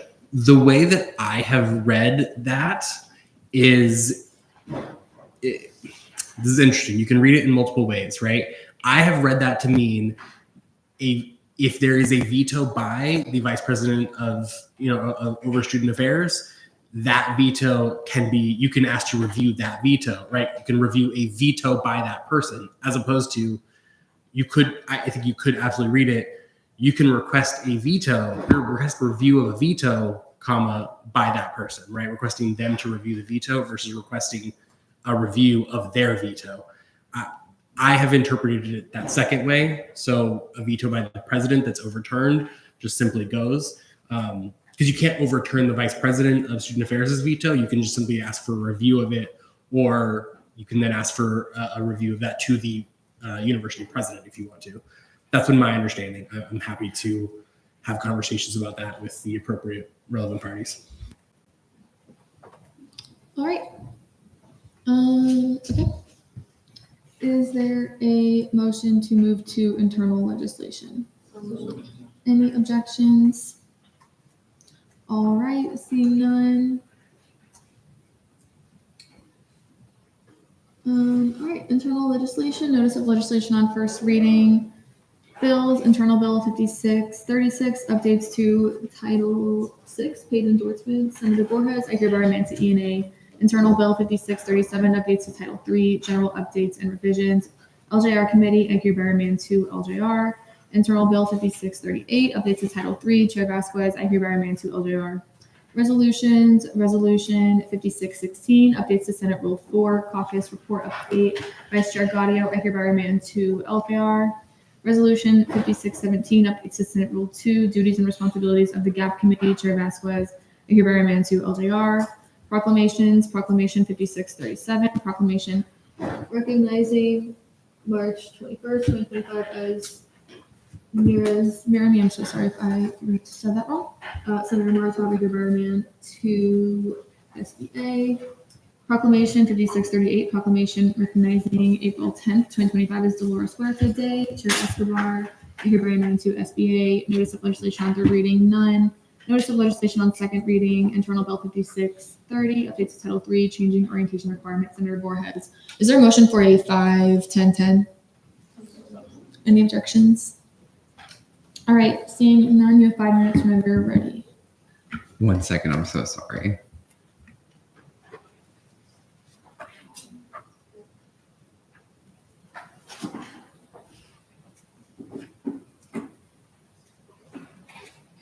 Sorry, my computer has been acting weird all night, and I've been making so many bills, so I had to pull this one up. Okay, it's pretty simple, kind of what it says in the whereas clauses explains it pretty well. Thank you to LJR for letting me speak through the chair. I sent her my speech. Essentially, this is what already happens in practice. If you are someone who's returning, this pro tempore is supposed to do a orientation with you. But if you've already done that in the past, usually it just doesn't happen because you already know what Senate's about. You already know how it works. So technically right now I'm in non-compliance for not completing this. Multiple senators in the past have had that same issue. No one's ever non-compliance them to my understanding for that. But this is just to lift that burden off of both the pro tempore and off of that individual because we could be seen as not doing our jobs for doing something that's unnecessary. Yeah, and the way I have it in there with the amendment to specify within the last 2 sessions. Oh, that was approved by LJR. Okay. That's basically to make it to where if you were in the 52nd session, so much has changed, especially with our caucuses, for example, that might need an orientation, that person would still have to do it. I do want to clarify that every time someone's elected, they do have to do the orientation, no matter if this bill gets approved or not. But if this bill is approved, someone who gets appointed after or who does a sign over, they won't have to do that if they've done it in the past 2 sessions. I yield to questioning. All right, we're now in for questioning. You guys have 10 minutes. Okay. Sherman. President voting. Senator Sherman, present and voting, so noted at 8:35 p.m. All right, I'll do Al-Quda Binesh. Yeah, so I just kind of I have a question for anyone who can answer it because I've never personally been a sign over or appointee, but what is the Senate orientation process like for those individuals? How does it differ? At least with the way I do it is that I go over the same material, I just breeze over it in case they may need a reintroduction, they forgot anything, or if that section kind of practices a different procedure differently, that we have the jurisdiction to. I go over that. I know with newer senators, since we changed pro-con, that's the biggest thing I kind of go over. But it's kind of the same thing. It's just they breeze over the things that they would assume those senators remember. I know Senator Rickett was a senator previously, so when I did his Senate orientation, I was like, I'm breezing over this. Stop me where you need me to stop. And I went over new procedures that's changed since his time. All of you. And do you think that still having some sort of interaction is beneficial, even if they did previously, go through that process, if you are comfortable with answering? Interaction is beneficial, but to legislate it, I do see the point of Senator Borges, because Senator Rickett was a senator kind of a few sessions back, I feel like that introduction was important. But for like Senator Borges, he was a senator last session before that. So to have a new orientation with Senator Borges would be redundant because nothing's changed in like the last 6 months. So I think with the time implication that's in the bill, I agree with the time implication. It's just it will be longer than that, and I do understand the need for that interaction. Finish. Move to debate.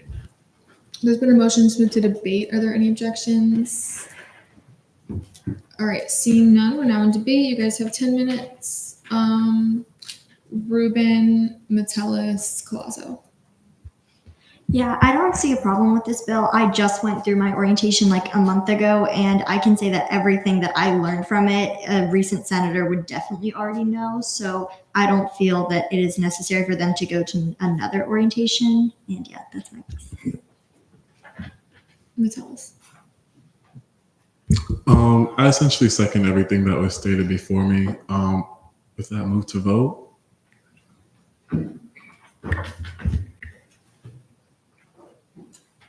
There's been a motion to vote. Are there any objections? Do you withdraw? All right, Colazo.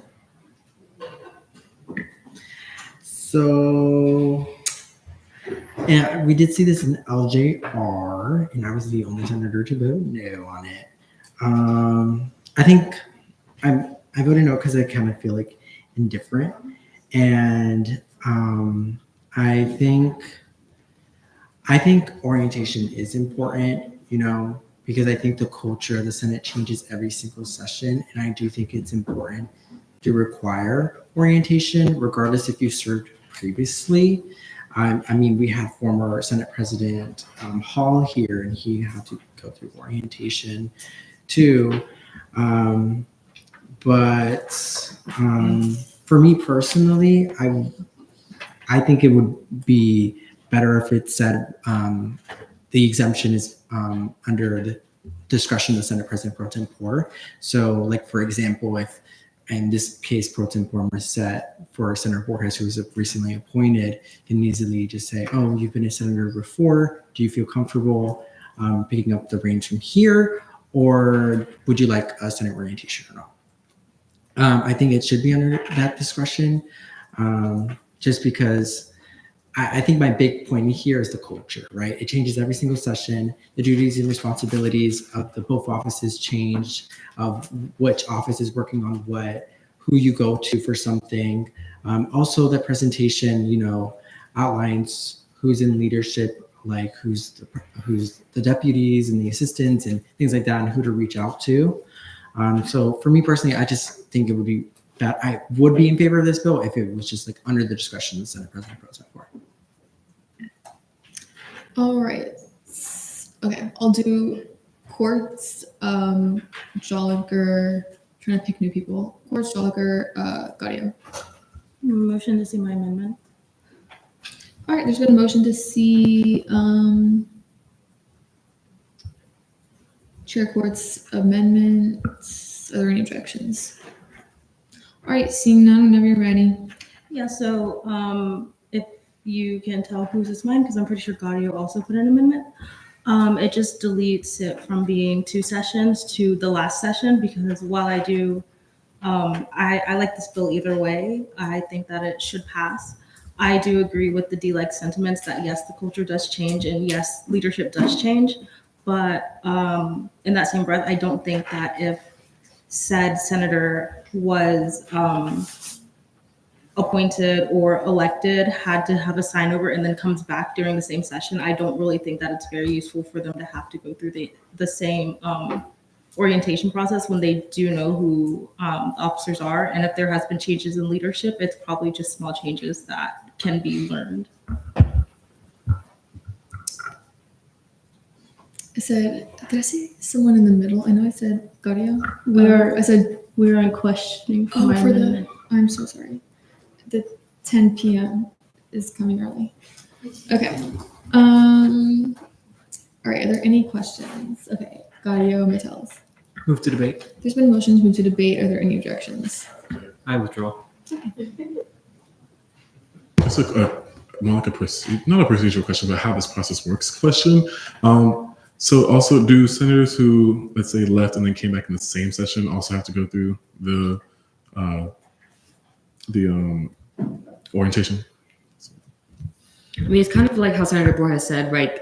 In practice, it depends on the pro temp, but usually, like, if it's that, no. Usually the pro temp kind of just uses their jurisdiction of a senator orientation to not do it, but kind of, like Senator Bohr says, they're in non-compliance every time they don't do that because statutorily they're supposed to have it every single time they're reintroduced into the session.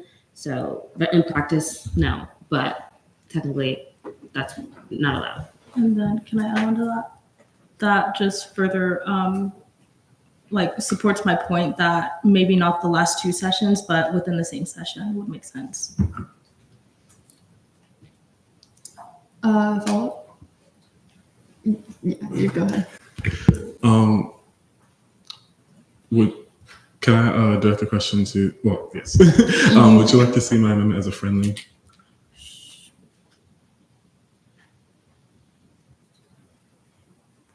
I think it's reiterating the same thing. So, no.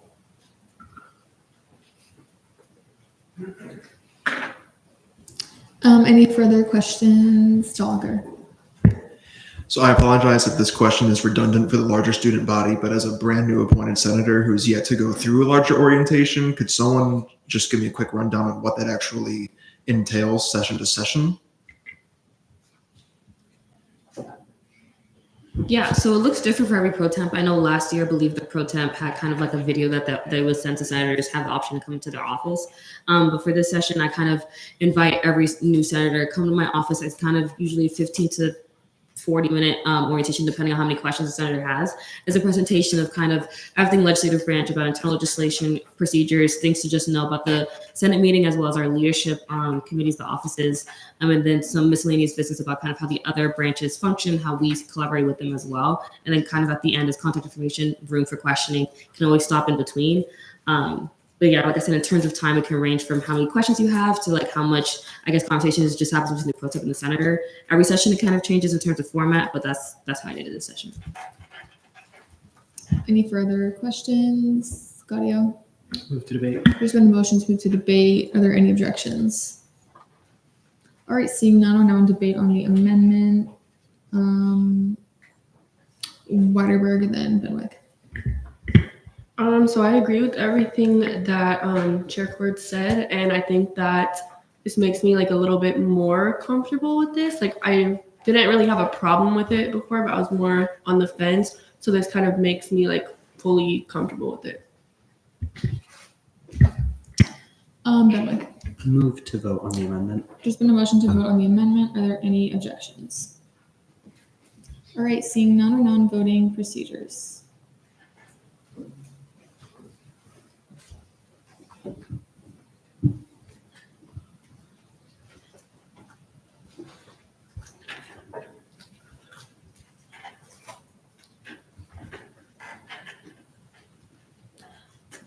All right, with a vote count of 39 to 0, the amendment passes. Is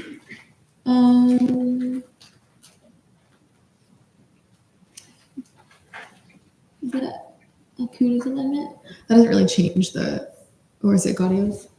Gaudio. For me, it's Whatever. Motion to see my amendment. Okay. There's been a motion to see Senator Gaudio's amendment. Are there any objections? All right, seeing no one, whenever you're ready. So this was upon hearing to what D-Leg Collazo aired. I more or less agree with his sentiment. And so this is a bit of a small change to kind of keep the ball in the park of the pro temp, where they can make the decision to exempt them. It's not just something that is automatically conferred. So it still stays the decision of the pro temp, just it's now statutorily enshrining current practice. I yield. All right, we're now line for questioning. Are there any questions? Quartz. Sorry, I almost dropped my law to debate. There's been a motion to move to debate. Are there any objections? You object? Do you withdraw? Yeah. Okay. I just had a question for the author of the amendment. Will you see my amendment to your amendment as a friendly? You just made exempt, like you added an ED, but it wasn't necessary. So I just I'll see it as a. All right. I'll take a motion. Trejo Hernandez. We're in debate, right? We're in questioning. Debate. There's been a motion to move to debate. Are there any objections? Seeing none, we're now in debate. All right, Metellus Courts. Move to vote. There's been a motion to vote. Are there any objections? All right, seeing none, we're now in voting procedures on the amendment.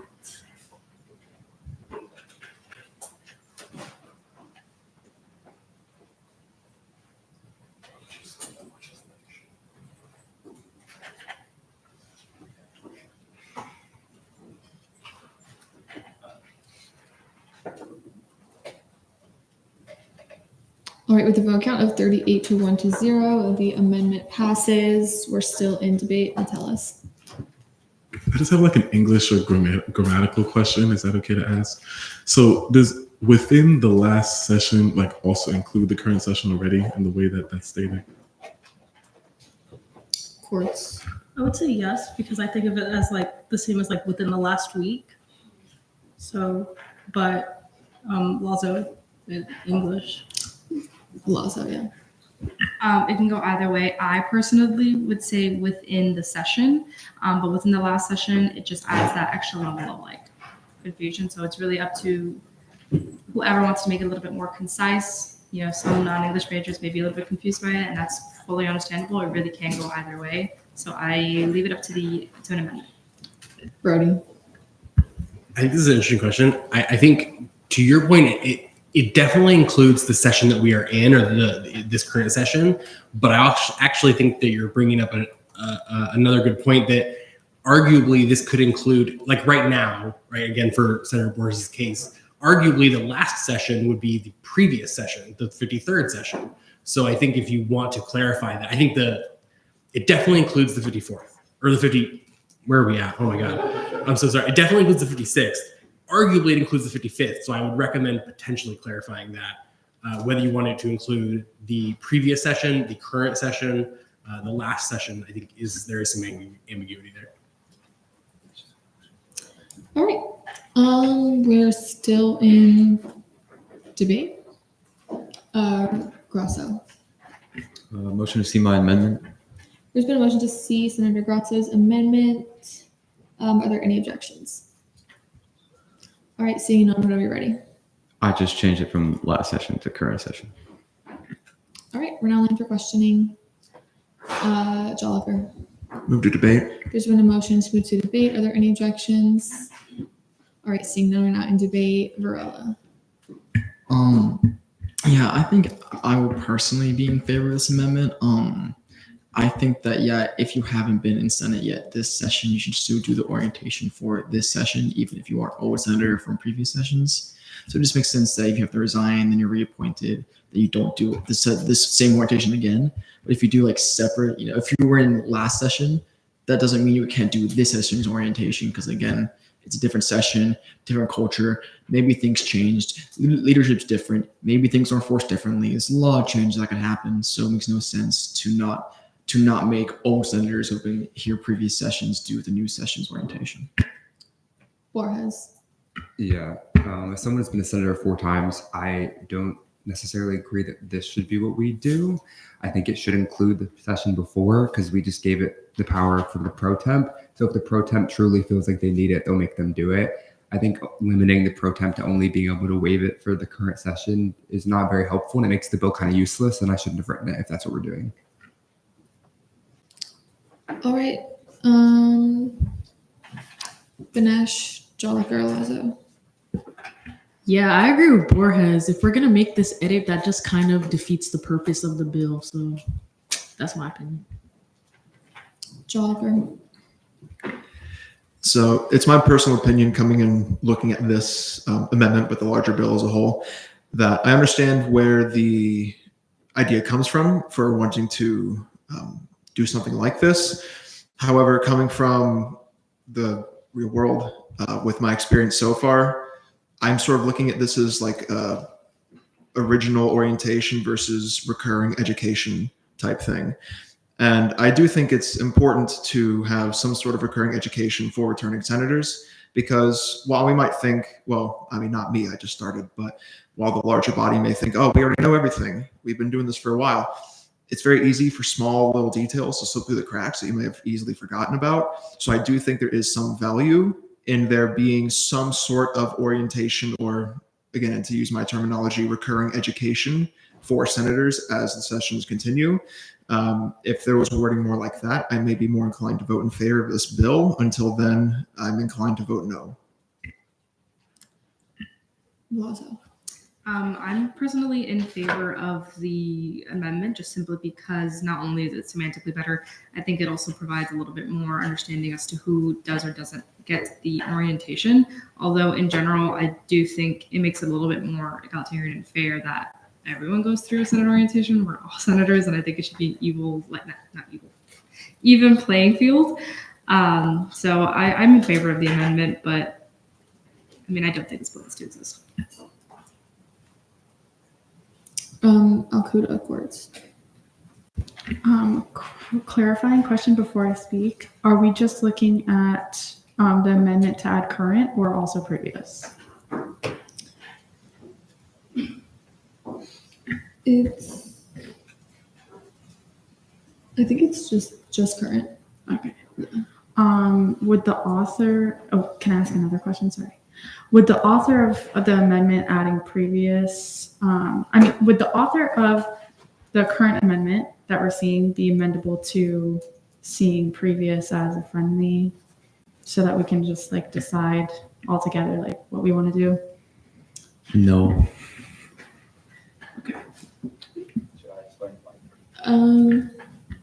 Can I elaborate why? You might. Okay.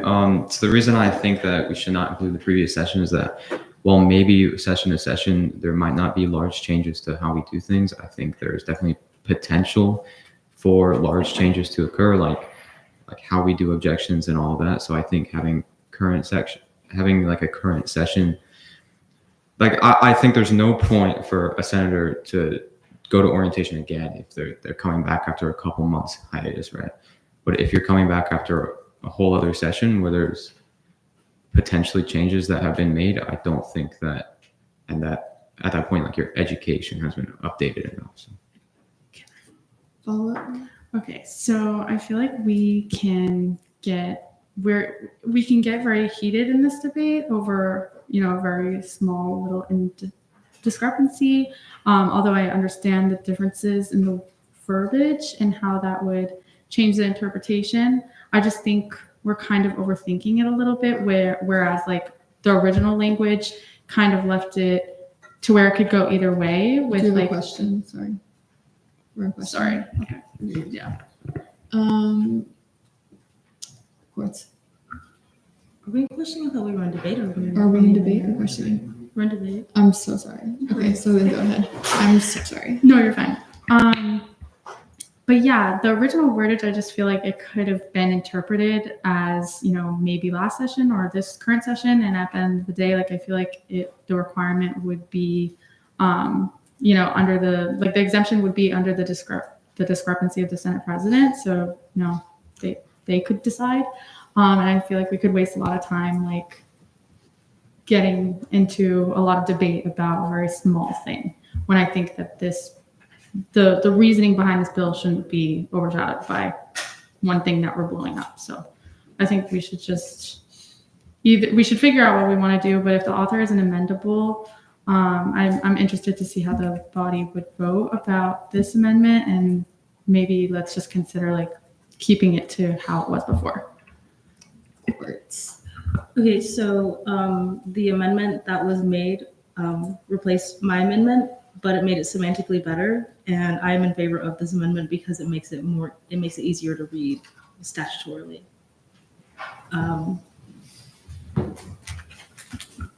Okay. Plazo, Benwick, Borges.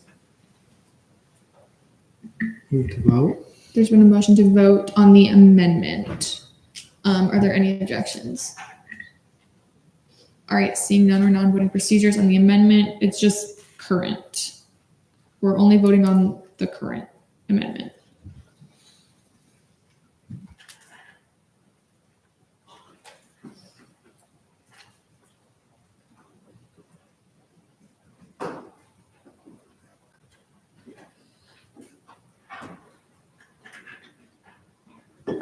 right, with a vote count of 27 to 12 to 0, the amendment passes. We have about 5 minutes remaining in debate on the entire bill. All right. Collazo, Trejo, Hernandez. Move to see my amendment.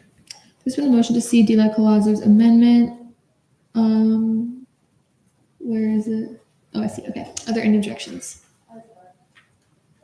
Okay. Do you withdraw? No. Okay. Chair Courts, you have 2 minutes whenever you're ready. This puts it back into the original language that the entire body voted unanimously to change. It just puts it back to basically within the past 2 sessions, which we changed.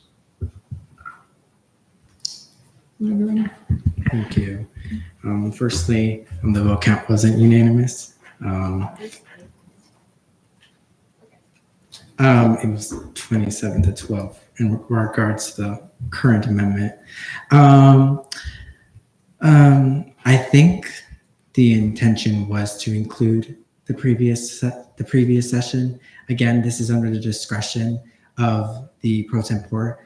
Also, I really don't find it necessary to object to an amendment because I feel like we're arguing the amendment right now and we're essentially wasting time arguing whether we're seeing an amendment or not.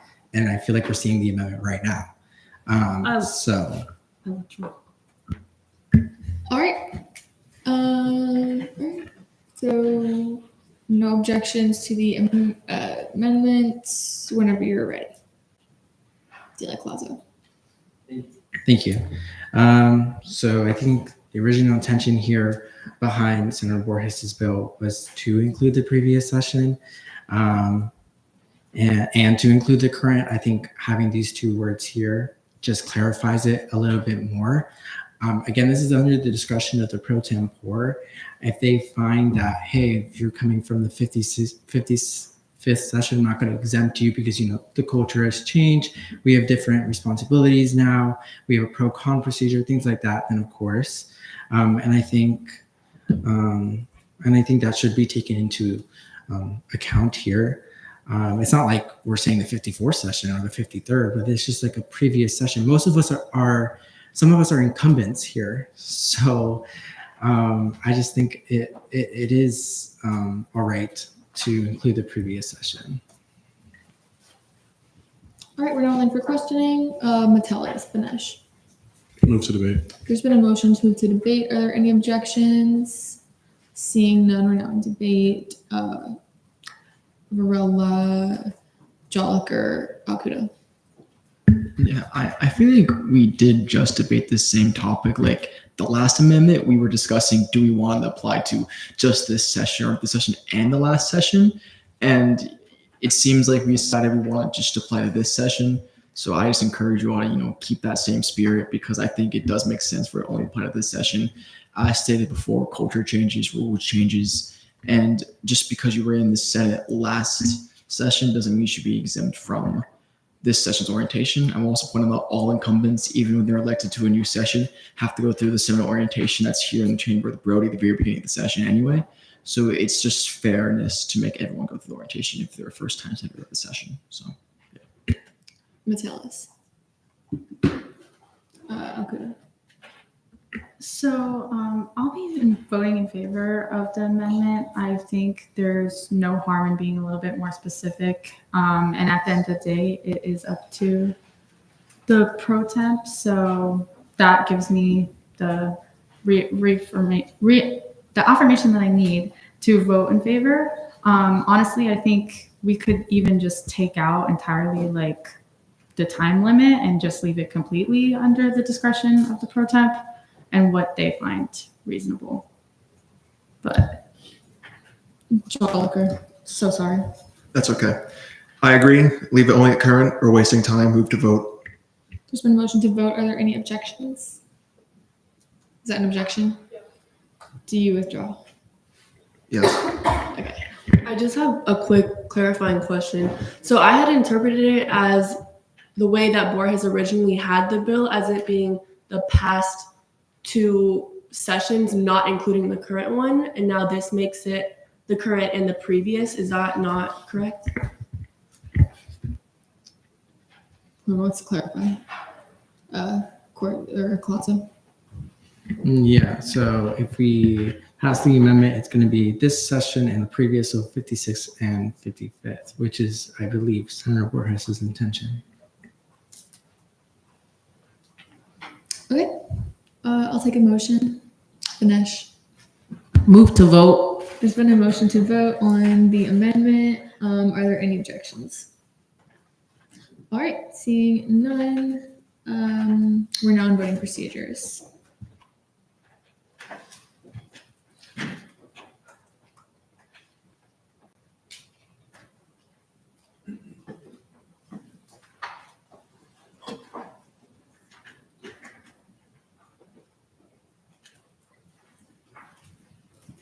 All right, with a vote count of 28 to 11 to 0, the amendment passes.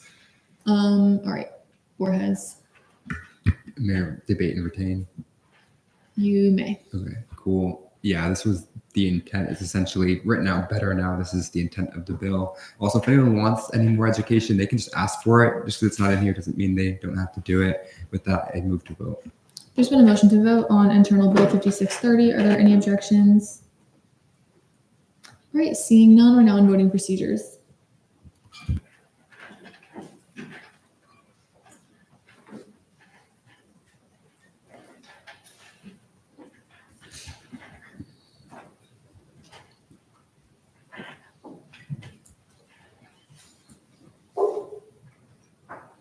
All right, with the vote count of 36 to 3 to 0, internal bill 5630 passes on second reading. All right, internal bill 5631 updates to Title 5. Dila Colazzo, you have 5 minutes whenever you're ready. Thank you. So this bill was originally supposed to be seen last session. Last meeting. Sorry. But with the censure, LGR had to postpone it, which is definitely okay. So this is one modifying the scope of the judicial branch and modifying the duties and the powers and duties of the Judicial Council.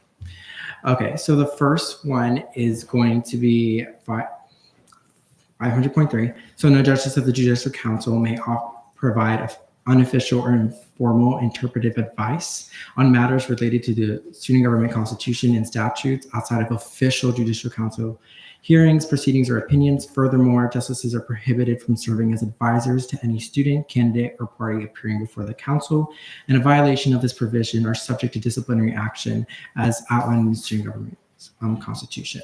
So in this case, I'm essentially stating that they can't act as the Attorney General and judicial advisor. With the previous judicial review case, some concerns were expressed through some senators in regards to the role that the Chief Justice played in regards to the interpreting or advising or whatever happened in regards to the judicial review.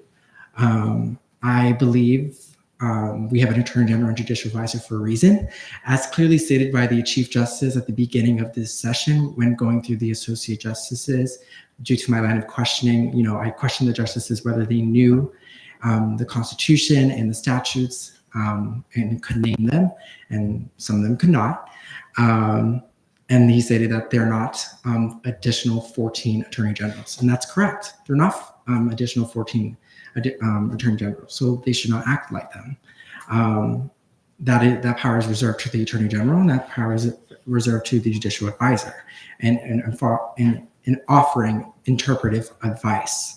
As you can see here, they can offer interpretive advice through official means as a council, not individual informal courtesies that they can extend to others, but formally through Judicial Council proceedings, so judicial review, board hearings, things like that.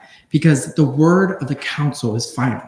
What their decision is final, it cannot be overturned, it cannot be changed.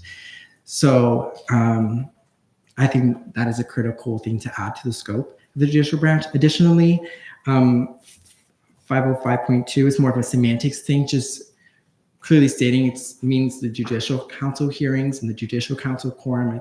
I think, we also, when I was my time on the council, we kind of had a hard time interpreting that as well. And additionally, removal to resignation. Council can't just remove a justice. That's power granted to the Senate through impeachment. So it would be resignation, and through their JRP it actually states resignation, not removal. And then the last part, circles back to the beginning of the session in regards to, approving justices and saying that, they will learn the Constitution as they go throughout.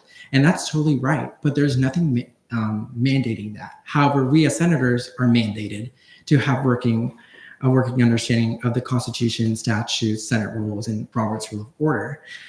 So I'm essentially mandating the same thing for the justices. If they are going to issue opinions interpreting the Constitution and statutes, and their decision is final, then they should be required to have a working understanding of these things. And to enforce that, they have to complete an annual training before joining Judicial Council proceedings. Just as senators, we have to attend a Senate orientation before our first Senate meeting, so we understand the rules and procedures of Senate. And this administering these the training will be the Chief Justice or interim Chief Justice at the time, guided by the student government advisor. And with that, I yield for questioning. All right, open line for questioning. Varela Benwick. Yeah, so for this I guess proposed sort of judicial orientation, what two questions here, if that's okay. Okay, cool. So first, who would be the kind of the main administrator and sort of enforcement mechanism of this orientation? And secondly, exactly kind of what things, what is the scope of the orientation? Do you want to educate them on why constitutional principles, or just generally what it states in the Constitution and what it states by text in the JRP?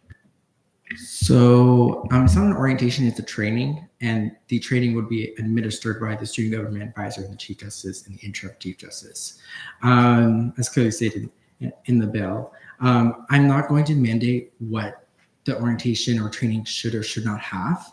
I just think that it's kind of implied here that if you're required to have these working understanding of these documents, and that's what the training is going to be all about. It's not mandated how our Senate orientation is supposed to go, or our retreat's supposed to go, or what is taught during those orientation retreats. So I'm not going to do that to them either. Yeah. Okay. Yeah. By administer, probably poor choice of word, but I meant more enforce this training, right? I guess would that be Senate's job to put them in non-compliance if they haven't done this training, or would that be the job of these administrators? As enforcement officer, it was more of my question.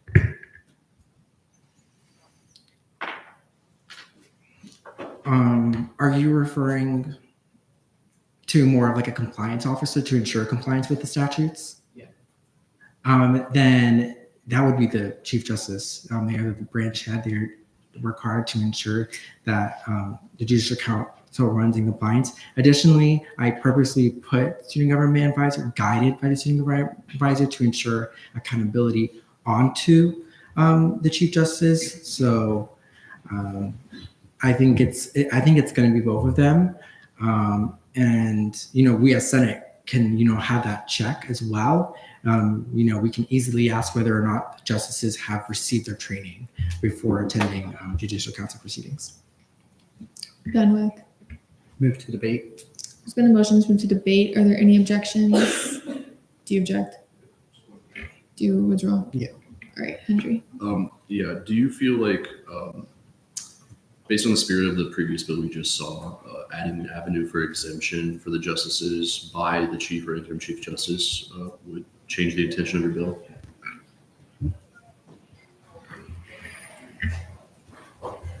I wouldn't add an exemption just because technically every single year 7 justices go up for reappoint, term out essentially. So there's not necessarily always a guarantee that an incumbent could come back because a justice could resign for whatever reason. And I don't think this should necessarily be given an exemption. Like I stated, previously, they are the final say into interpreting our government document. So for me personally, I don't think there should be an exception. I think, refreshing knowledge is always good. And I think this is necessary. All right. Ganesh. Move to debate. There's been a motion to move to debate. Are there any objections? All right, seeing none, we're now in debate. You guys have 10 minutes. Okay, I'll do Ganesh Fenwick. Yeah, this looks like a great bill. Shout out D-Leg Colazo. I don't see any reason why anybody would vote in negation of this bill. I feel like it just puts, a pretty clear restriction on advisal from people who are supposed to be impartial. You know what I'm saying? So I'm voting in favor, and I think y'all should do the same. Fenwick. So I also will be voting in favor of this bill. I specifically want to draw attention to 505.10. I think the rest of the bill is very nice, yes, but this one really implying those working orders of these governing documents that we in Senate also have to know. But the fact, I'll say what I said in LJR, the fact that they're not already required to do that is like a little bit jaw-dropping. I mean, how do you expect a judicial branch to make an actual constitutional decision based off nothing? Like if a justice got appointed this week and let's say they had to hear the same bill that we just overturned the veto on, how do you expect them to make a pure decision off of that without just making their decision based off the general counsel? So I think it's really important that they have that working order. And with that, I'm going to motion to vote on it. There's been a motion to vote. Are there any objections? All right, seeing none, we're now in voting procedures.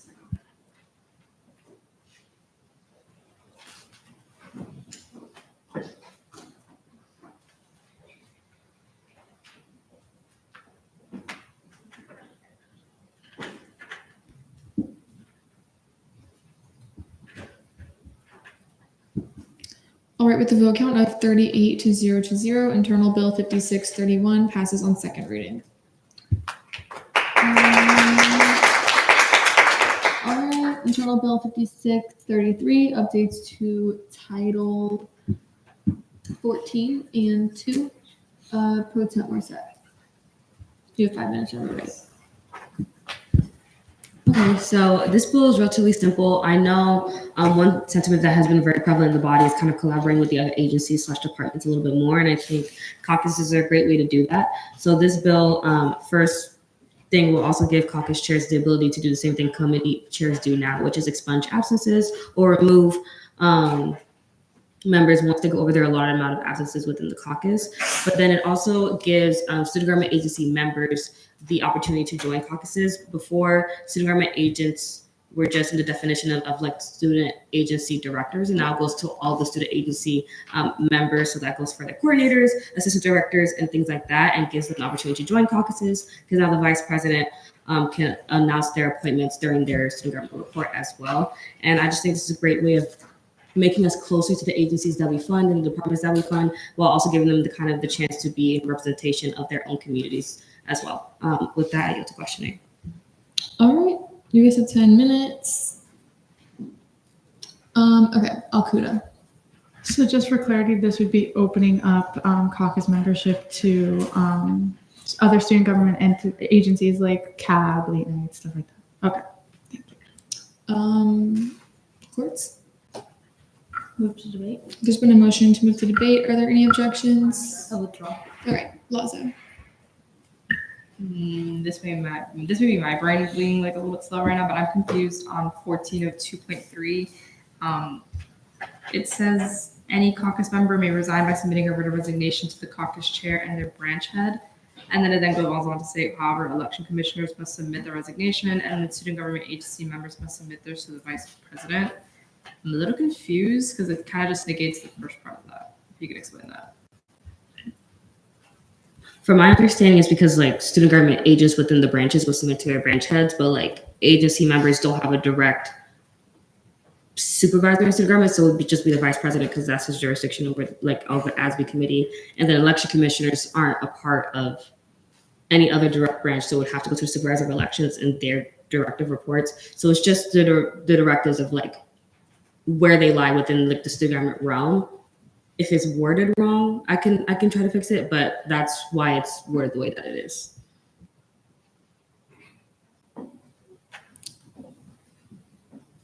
Yeah, I'm just a little confused on the student government agency members. Can you just like elaborate on whether you're talking about like agencies that we fund? Because then that would be an ex officio seat issue, or do you just mean student government? Like that phrasing right there is just losing me a little bit.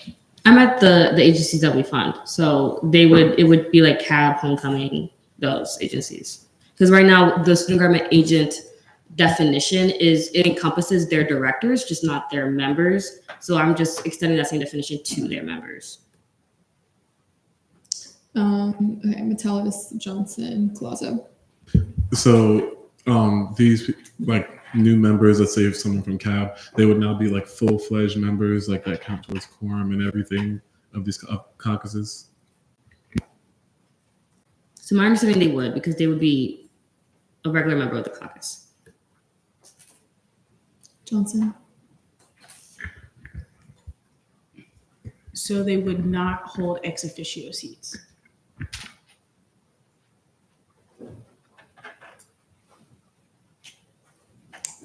So question. I should be. Oh, okay, sorry. I was like waiting.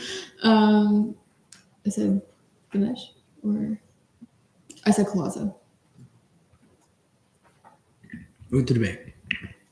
There's been a motion to move to debate. Are there any objections? All right, seeing none. Maybe 10 minutes. Okay. Escobar, Alcuda, Ganesh. I'll be voting in favor of this bill. It would increase participation within caucuses, and it, so I'll be voting in favor, and I encourage you. Oh, also, there has been an issue with removing ex officio seats with caucuses, like some just with new meeting times aren't able to attend, and it's kind of difficult to remove them and not have the space open for other ex officio seats to join. So yeah, I'll be voting in favor. I'll also be voting in favor. I think this is a great way to continue to expand the inclusivity of the caucuses, expand their outreach to really connect with, the identities that they're serving, and also expand, the definition of student government agent and, how we operate with our other agencies as well. So I'll be voting in favor. I think this is great, and I encourage you all to do the same. Similarly to my fellow chairs that just spoke, I will be voting in favor. I just think that this is a great idea, and it increases turnout in SG events and whatnot. I didn't want to bring this up, but a lot of people are complaining yo, how do we get involved in SG? Blah, blah, blah, blah, blah. Y'all never want to do this. Y'all never want to do that. But listen, I feel like this bill would just expand that to people. And also, I wanted to add, from my interpretation of this, actually, never mind. I'm just going to vote in favor. Thank you. All right, with 3 in affirmation, any in negation? Colazo. You're speaking in negation? Move to vote. Okay. All right, there's been a motion to vote. Are there any objections?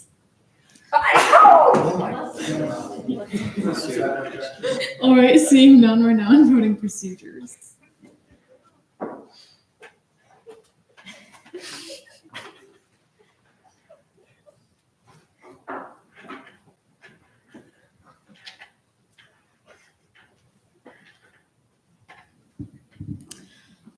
All right, with the vote count of 36 to 0 and Bill 5633 passes on second reading.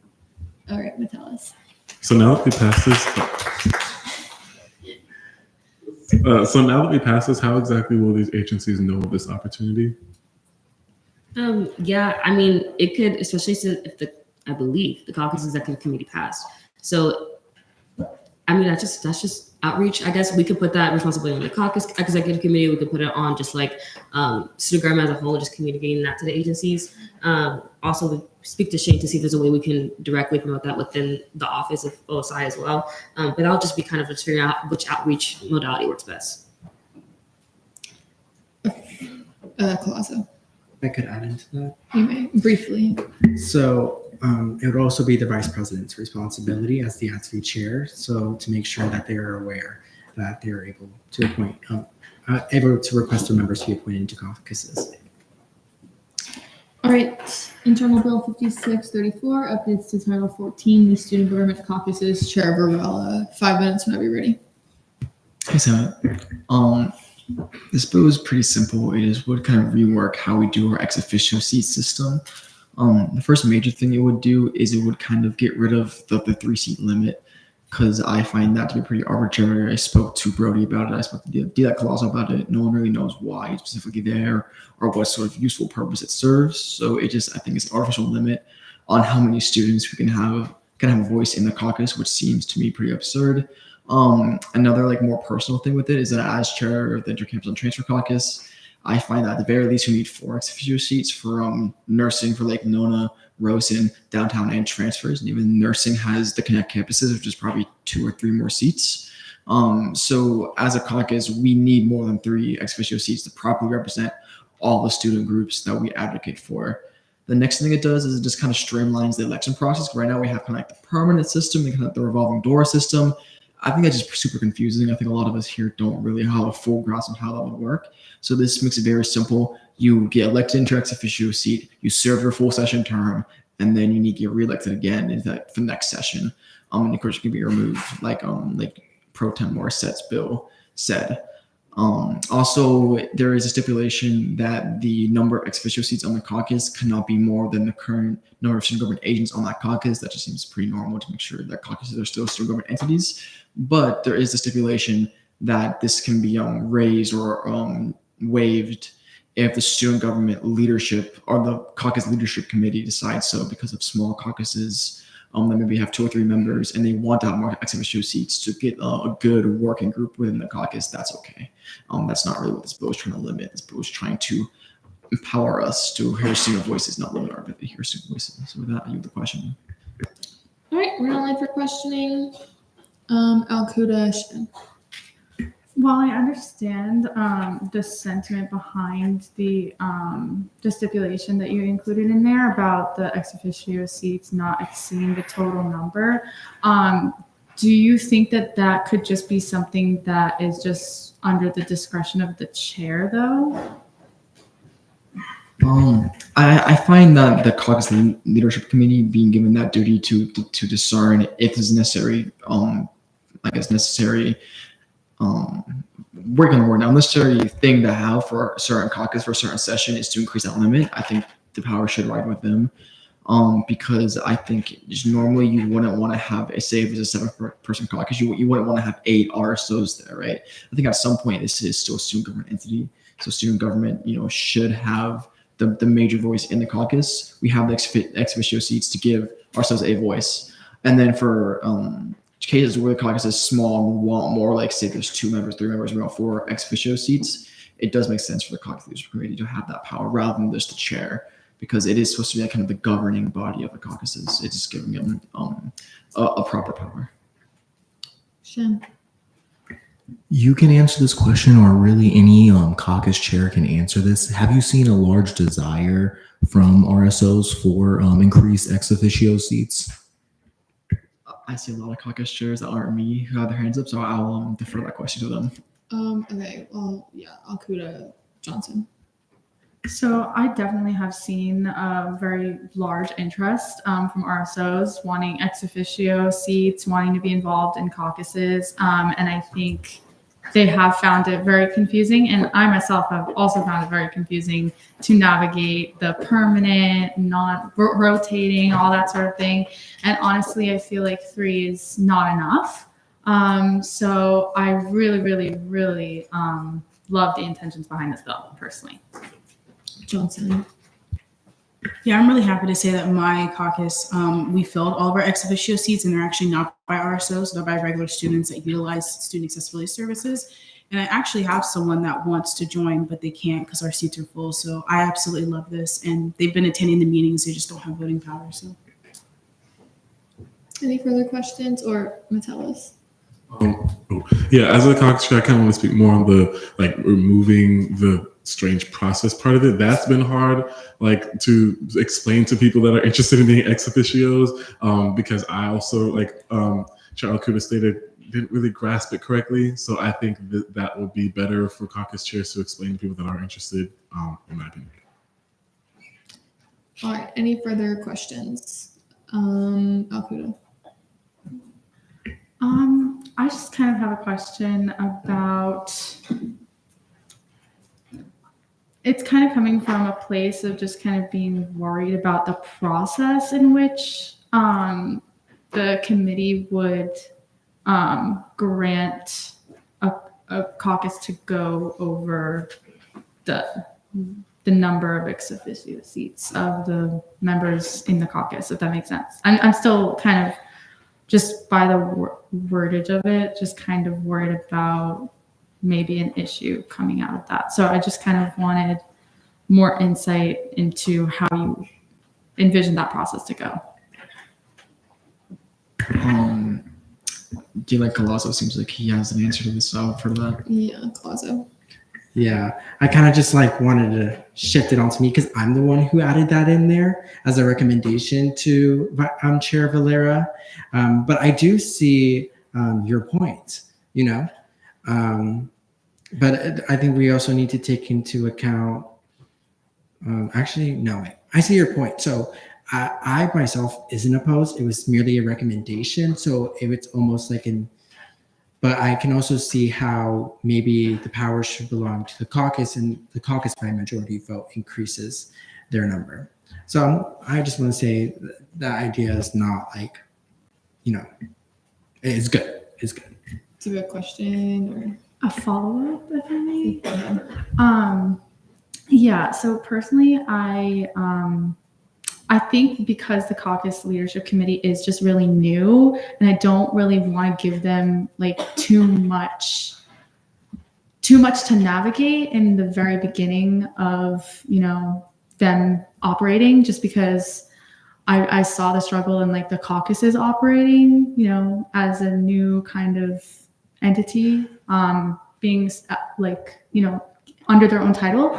So I don't want to see them kind of bombarded by too much responsibility straight away. I think this is definitely something that the committee, once they have met a few times, could circle back to. But I think right now I'd be more comfortable passing this just without that stipulation and leaving it under the chair's discretion for now. And if it becomes a problem, then it can be addressed later on. So I probably will make the amendment if nobody else has. Any further questions?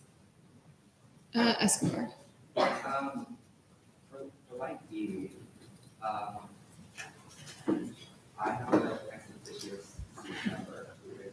Oh, Mike, sorry. As I was saying, for line B, or not like for line E, I have an ex officio seat member who represents a Latin fraternity. What would that? They're not an RSO, but what would that be considered? I'm actually not super certain the exact semantics of a fraternity. So if Chair Courts or D. Colazo can answer that. Fraternities are RSOs. Okay. Green? May I ask a question, or may I direct a question to Chair Metellus? You may. Does that apply to just co-ed fraternities or single-sex fraternities as well? All fraternities that are active on campus and not under any sort of suspension or anything are RSOs. Co-ed, non-co-ed, yes, there are RSOs. You're saying, Luke is saying no. There are some RSOs with different designations. Only some Greek-Orthodox designations. Interesting. It might depend on the specific organization. Though. I thought, okay. What's that? I don't know if this helps because we're senators, we might be confused. For some fraternities and sororities, we can't fund them because some of them are single sex. Like federally, we can't give them university dollars, if that makes sense. So that's why you never see them request funding, but they're still RSOs. Okay. Any further questions? Vinesh. Move to debate. There's been a motion to move to debate. Are there any objections? All right. Seeing none, we're now in debate. You guys have 10 minutes. Courts, Alcuda, Colazo. Sorry. Motion to see my amendment. There's been a motion to see Chair Court's amendment. Are there any objections? All right. Seeing none, whenever you're ready. Yeah, I made this amendment as Chair Alcuda was saying it now, but now that I'm looking at it, the entire thing has been crossed out. Either way, as it stands, everything is still there. I've just replaced, like, instead of saying caucus leadership committee dictates this, it's the caucus. I'm neutral on it either way because I do believe that even though the caucus leadership committee would just be starting, I think that they would be able to figure out and handle their duties.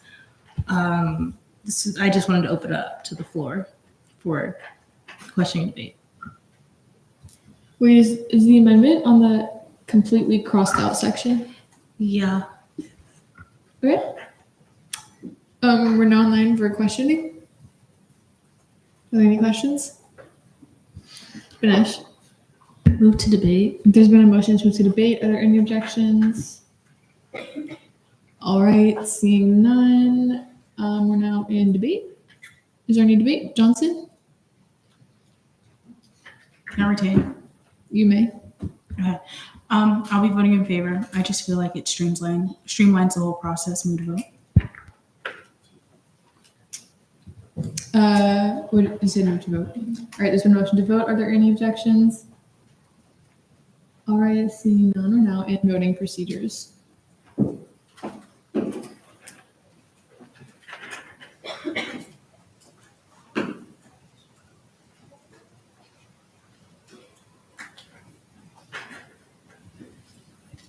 All right, with the vote count of 38 to 0 to 0, the amendment passes. It said Alcuda. Motion to see my amendment. There's been a motion to see Ali Alcuda's amendment. Are there any objections? All right, seeing none, whenever you're ready. Yeah, this is just taking out the stipulation that was discussed earlier. I just think for right now, it's not necessary to really include it in the statutes and legislate it. I think once this is enacted, we can, assess whether or not the stipulation is necessary. But for now, I don't think it is. So that's it. All right, we're now in for questioning Johnson. Wait, I'm confused. I thought Chair Courts crossed out the leadership committee and just put a caucus.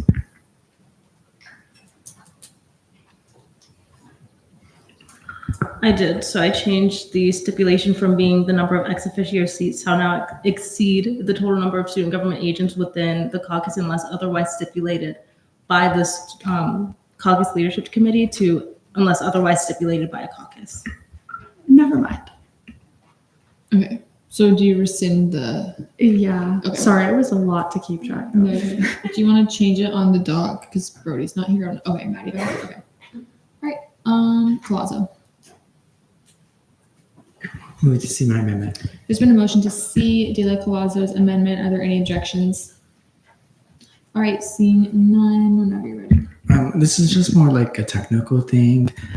The university doesn't really have agencies; it's more so departments, like the Department of Military and Veteran Student Success. We have agencies because we dissolve that power onto them. I just think the wording is better if we have departments of agency. And with that, I yield.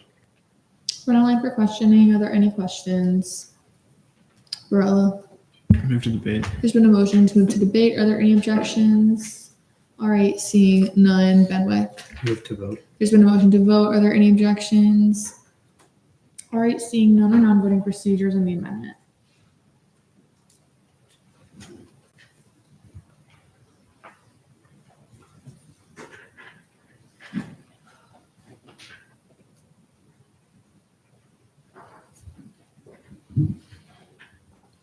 All right, with a vote count of 37 to 0 to 1, the amendment passes. We're still in debate.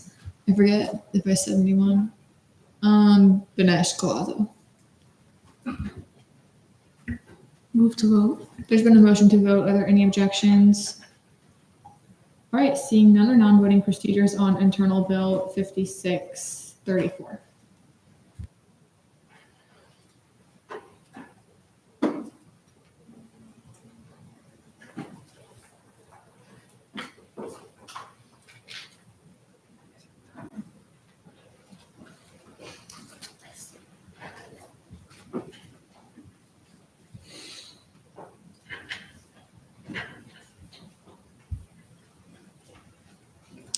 All right, with the vote count of 37 to 0, internal bill 5634 passes on second reading.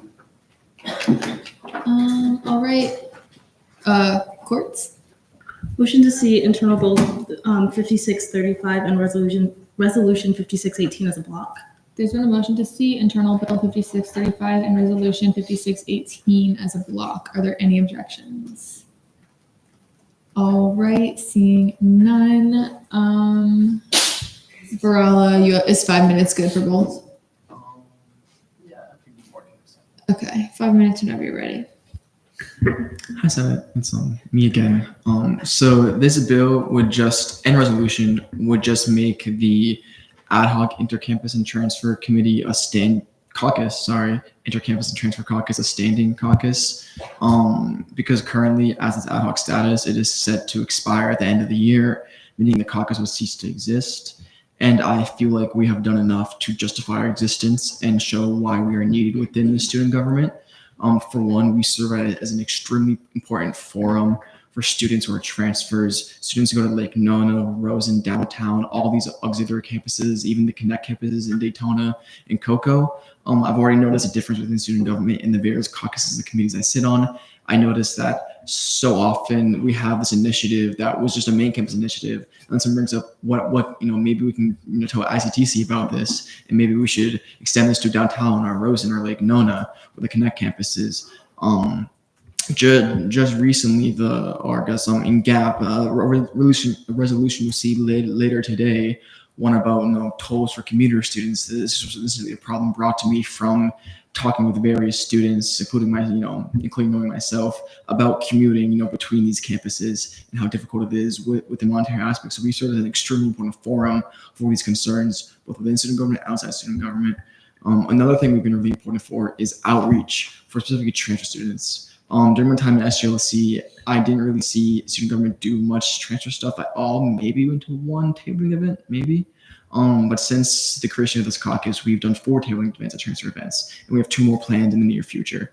So to me, that's extremely important, and we're reaching these student groups that haven't been reached before, which is vital because, fun fact, transfer students make up over 50% of the student body. So we need to be properly advocating for them and giving them a proper forum to go to express their concerns. Furthermore, the caucus is taking an extremely active role in both the Rosen renovation and the moving of the nursing school to Lake Nona. And if we were to dissolve it now, then we would undo all this work we've done to make sure that the student voices within these really important campus transformations and retrofitting to make sure that these campuses are suitable for student experience. The caucus is taking a very forward position on making sure that these campuses are proper and ready to house these amount of students and making sure that there's student input within these important processes. And then even furthermore, we have, initiatives that have been successful. I know that we've been working really closely with the registrar's office to create more transparency in transfer credit appeal system. I've been working closely with FYE to see if we can get more SG presence at orientations, just in general, more for freshmen and transfer orientations. So there's stuff like that, right? We've done so much work, and there's even more work to do. There's so many big issues we haven't addressed yet, like transfer admission timelines. There's still more issues at downtown that we've barely scratched the surface of. There's probably more issues that we don't even know about yet. So I think we have done enough to justify our existence and to prove that we are an essential part of the student government to make sure we are properly advocating for every student on campus. For that, you have the question. All right, we're now online for questioning. You guys have 10 minutes. Metellus, Benwick. Move to debate. There's been a motion to move to debate. Are there any objections? All right, seeing none, you guys have 10 minutes. I'll do Hamid, Joliker, Green. So I'll be voting in favor. I feel like Chair Varela's speech really kind of encompassed everything. But fun fact, during the 55th session, I actually tried to do a lot of advocacy work for transfer students. And oh my God, it was hard. Within the first 3 hours of me having the idea, I think I heard like 50 different complaints being hurled at me. And I was like, oh my gosh, I couldn't, I'm not a transfer student and I don't go to the auxiliary campuses. So I never really kind of understood how many issues they had until I was faced with all of them within the span of 3 hours, because I was at like a transfer student event and I was like, oh my God. So when Chair Varela, when he was in SLC or proposed this caucus, I was like, finally, something can be done. Because I really do think that these groups of students are severely underserved. And I feel like the caucus has done so much work to serve these students and help them. Also, they've accomplished so much. Like JC literally meets with the Rosen team like every month now. That's like such a crazy thing. Bro's getting like more dining options at Rosen. Bro's connecting people to us. I feel like they've just done so much that obviously I really think that they have justified their right to exist as a standing caucus. So I hope you guys agree with me and to make this caucus a standing caucus. So yeah, vote in favor. Joliker. As a transfer student myself, and as a brand new senator, I did not mention this to all of you, but before I knew the existence of the ad hoc caucus, I was actually working in my head on the idea of actually establishing a transfer-based caucus. So when I discovered that one already existed, I thought, oh, fantastic. I hope it becomes permanent. And then when I was at the LJR meeting earlier this week, when we voted to support establishing it as a permanent caucus, I couldn't have been happier. Chair Varela has already said everything that I could possibly have to say about it, and he would, of course, know much better than me since I just got here. But I would highly encourage all of you to vote in favor of this.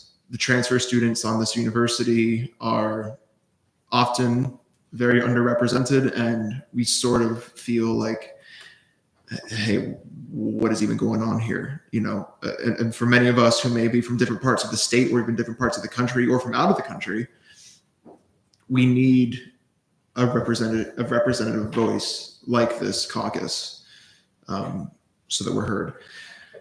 So I encourage all of you to vote in favor of this and motion to vote. There's been a motion to vote. Are there any objections? All right, seeing none. Oh, we are seeing, this is, Internal Bill 5635 and Resolution 5618. It says it was a block, so it's kind of all, but there's been a motion to vote. Any objections? All right, seeing none, we're voting on Internal Bill 5635 and Resolution 5618.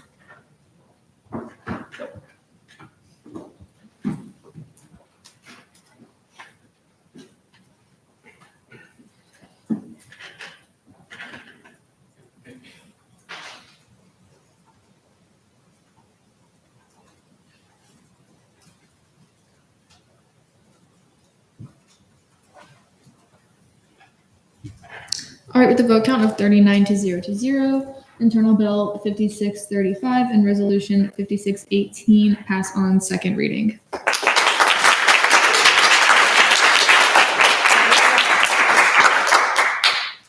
All right. Okay. All right, Resolution 5613. Resolution advocating for the expansion of SNAP requirements for college student eligibility. Chair Vasquez, you have 5 minutes whenever you're ready. Hi, everyone. So this resolution, as the title states, is advocating for the expansion of SNAP benefit requirements in order for more college students to take advantage of SNAP. SNAP, also known as food stamps. You might have also heard of EBT. EBT is just a method that SNAP benefits are given to, such as like an EBT card. So this is actually a federal program that sets recommendations for eligibility requirements, but it's up to each state to decide whether they're going to follow those eligibility requirements. Currently, for students to qualify, apart from meeting the general requirements, they must be half-time students or less. And full-time students would only qualify if they have an exception, which can be something like having a child under 6 years old.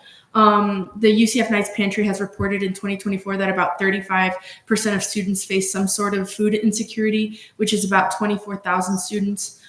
There's locations on campus such as the Night Stop convenience store downstairs that take EBT funds.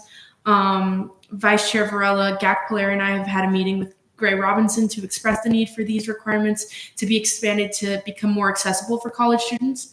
And the resolution will be sent to the UCF Government and Community Relations Office, Gray Robinson, and members of the Florida Department of Children and Families. And I yield the rest of my time.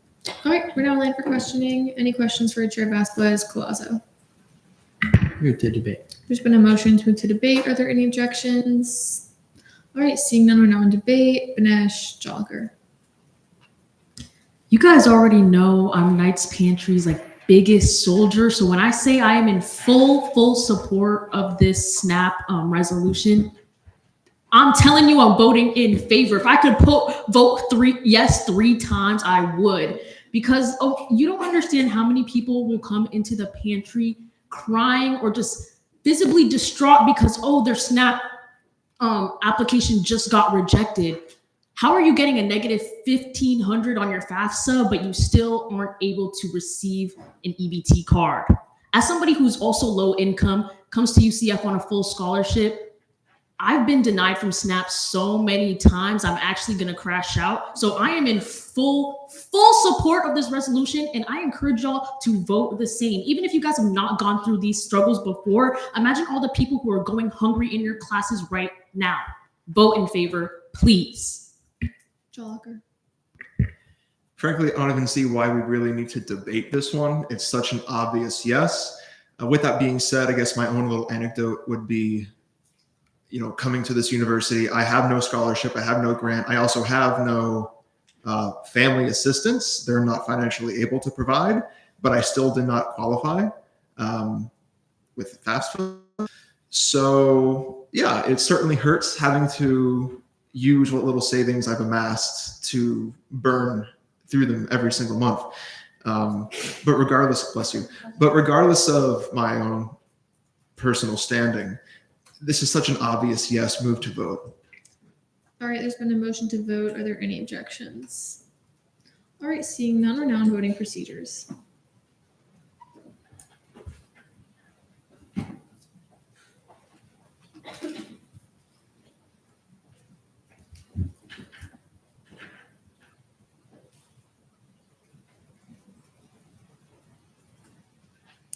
All right, with a vote count of 38-0, Resolution 5613 passes on second reading.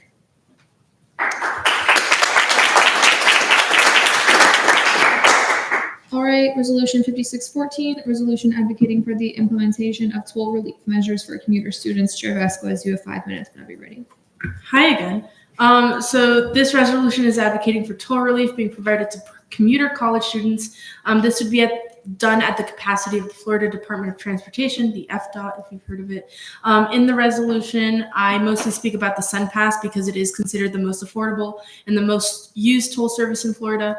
There's currently a toll relief program under SunPass eligible to anyone who passes through over 35 tolls in 1 month. So if you have work 5 days a week, you qualify and you pass through going to and back, and you'll get a 50% toll credit.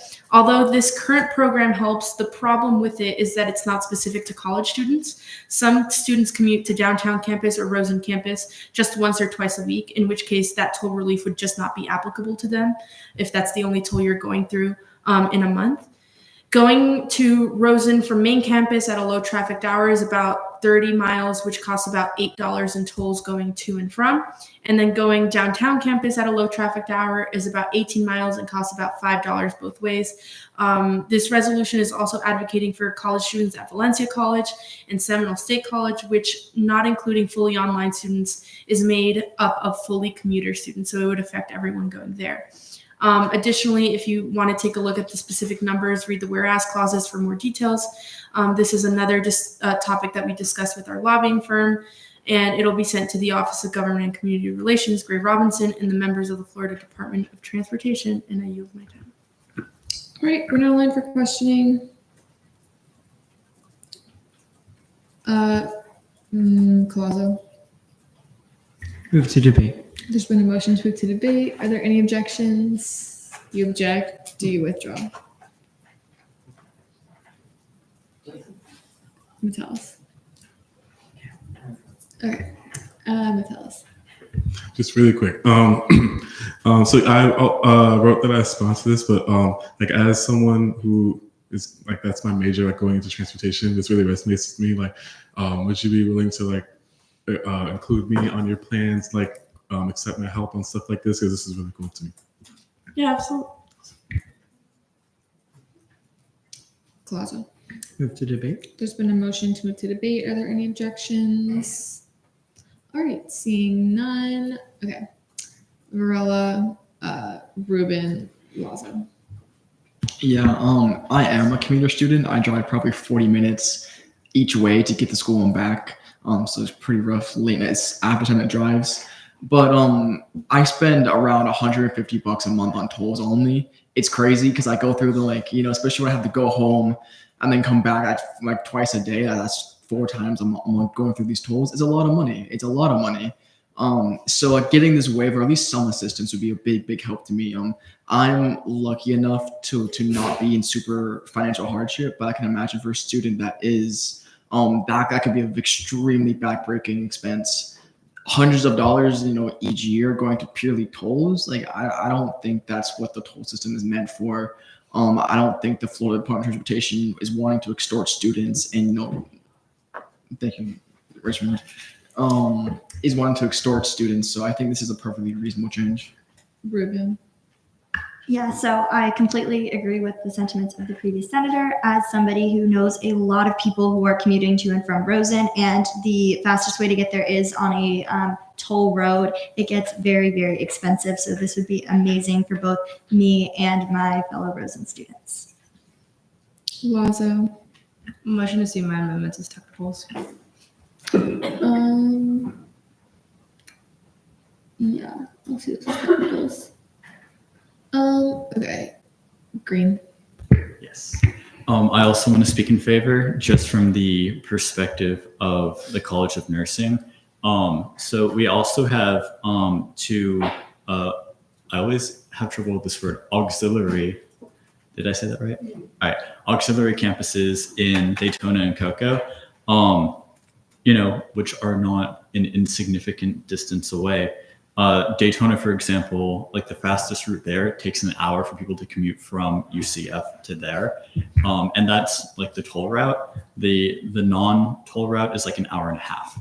So yeah, crazy amount. And keep in mind, like those students are not only traveling there and back, but also they have to go to their clinical, like wherever they're doing their clinical rotations at like a hospital or a clinic. So as you can imagine, those tolls, like those road tolls, accumulate quite easily.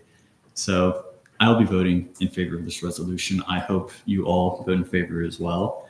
And with that, motion to vote. There's been a motion to vote. Are there any objections? All right, seeing none, we're now on voting procedures.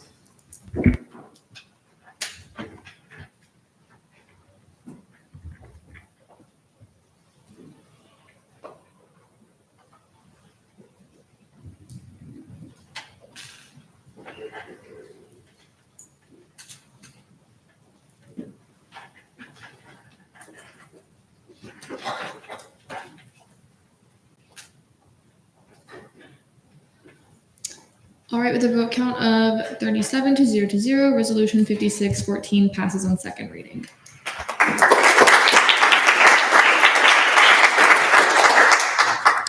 All right, Resolution 5615, resolution to advocate for the expansion of programs eligible for the STEM tuition waiver.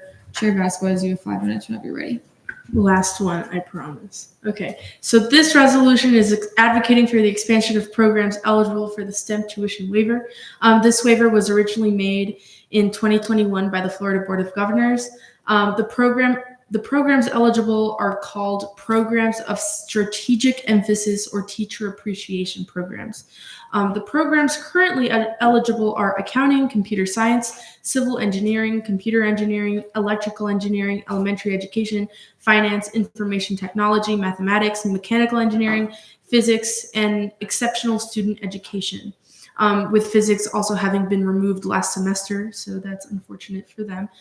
For the 2023-2024 school year, over 1,000 students were awarded bachelor degrees in the programs currently eligible, which the programs currently eligible for the STEM waiver. And then there's STEM-focused programs that are not eligible. For example, I'm going to go through a list. You guys get ready. Aerospace engineering, construction engineering, environmental engineering, industrial engineering, material science and engineering, general health studies, health sciences, kinesiology, biomedical sciences, biotechnology, molecular and cellular biology, nursing, photonic science and engineering, actuarial sciences, biology, chemistry, data science, forensic science, integrated sciences and technology, physics, psychology, social sciences, and environmental sciences, and statistics. Including these majors, over almost 7,000 students would be impacted by this fee waiver, which is about 47% of graduates in 2023. We're advocating for the fact that the previously mentioned STEM-focused programs are considered programs of strategic importance, in my opinion, which we have again expressed to our lobbying firm, Gray Robinson. This resolution will be sent to the Office of Government and Community Relations, members of the Office of the President, Gray Robinson, and all members of the Board of Governors. I yield my time. All right, we're now line for questioning. Are there any questions? Muratov. Move to debate. I withdraw. All right, Colazo. My question is by the Board of Governors and not the Board of Trustees. The Board of Governors is the board that decides the programs. They vote on it. So that's why I decided Board of Governors. All right, Benwick. Move to debate. There's been a motion to move to debate. Are there any objections? All right, seeing none, we're now in debate. Connolly, Gaudio, Benwick.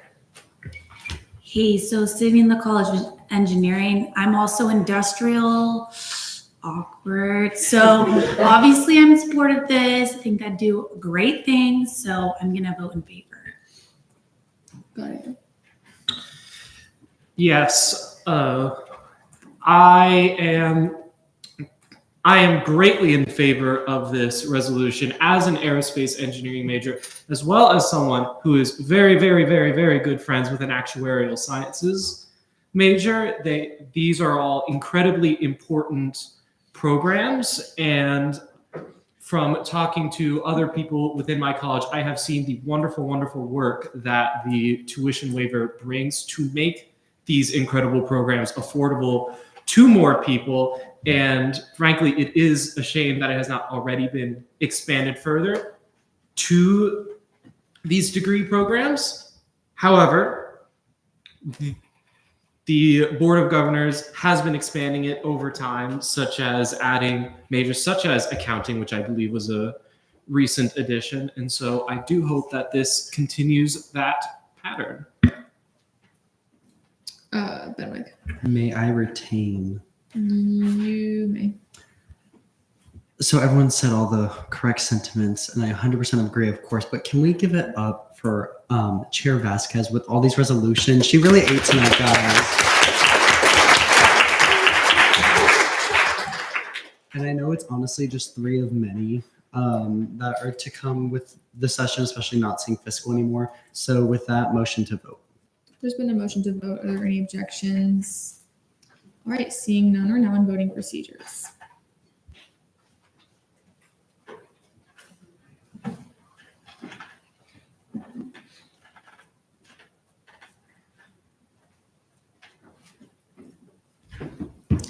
All right, with the vote count of 38 to 0, Resolution 5615 passes on second reading.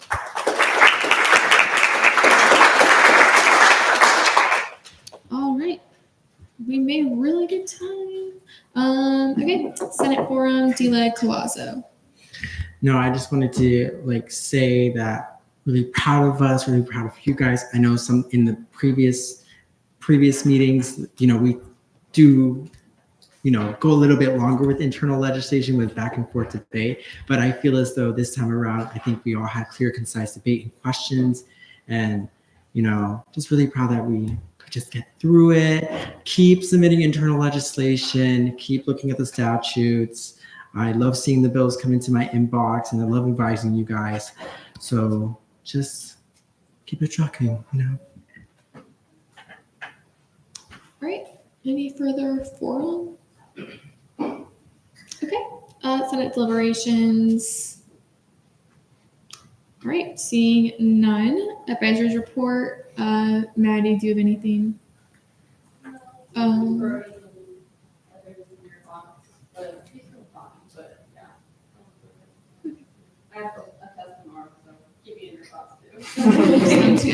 And if you're in a paid position, submit your time. I guess we can do. Does you guys want to do senator shoutouts? No. Oh gosh, it's like half and half. Okay. I have a concussion. Should we? Are we? Just type them? Yes. Type them. Okay, we'll just type them. Go for it. Okay. Quietly. Okay. Miscellaneous business. There's nothing. We'll repeat it. Okay. Danny Strickdown. I don't really know, guys. Like, I almost want to make you guys just put who you guys think should get whatever plays, because I don't know. So, for first time forever, you guys can put who you think should get first, second, third. Just type it. Don't raise your hands. But yeah. Okay. I'll take a Motion to adjourn pending final roll call. There's been a motion to adjourn the meeting pending final roll call. Are there any objections? All right, seeing none. Chair quotes. Lazo. Present. Reed. Corelli. Present. Doss. Morozov. Present. Lim. Present. Joliker. Present. Kringle. Sherman. Present. Smith. Present. Trey Hernandez. Present. Muratov. Present. Connolly. Present. Gumarov. Hamid. Present. Kaufman. Present. Rudy. Present. Lush. Present. Gaudio. Present. Tellis. Rose.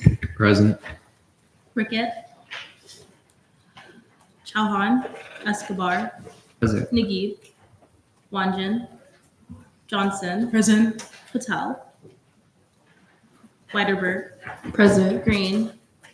Present. Hendry. Present. Rubin. Present. Borges. Alcuda. Present. Banesh. Present. Condoloro. Present. Colazo. Present. Rodriguez. Present. Benwick. Present. Corso. Present. Janadra. Holman. Present. Renda. Richmond. Present. Shen. Varela. Present. Baskin. Present. Present. Okay. I know that was Michael. Lipner. Morissette. Present. 39 out of 51 quorum survey. All right, I adjourn this meeting at 10:04 p.m.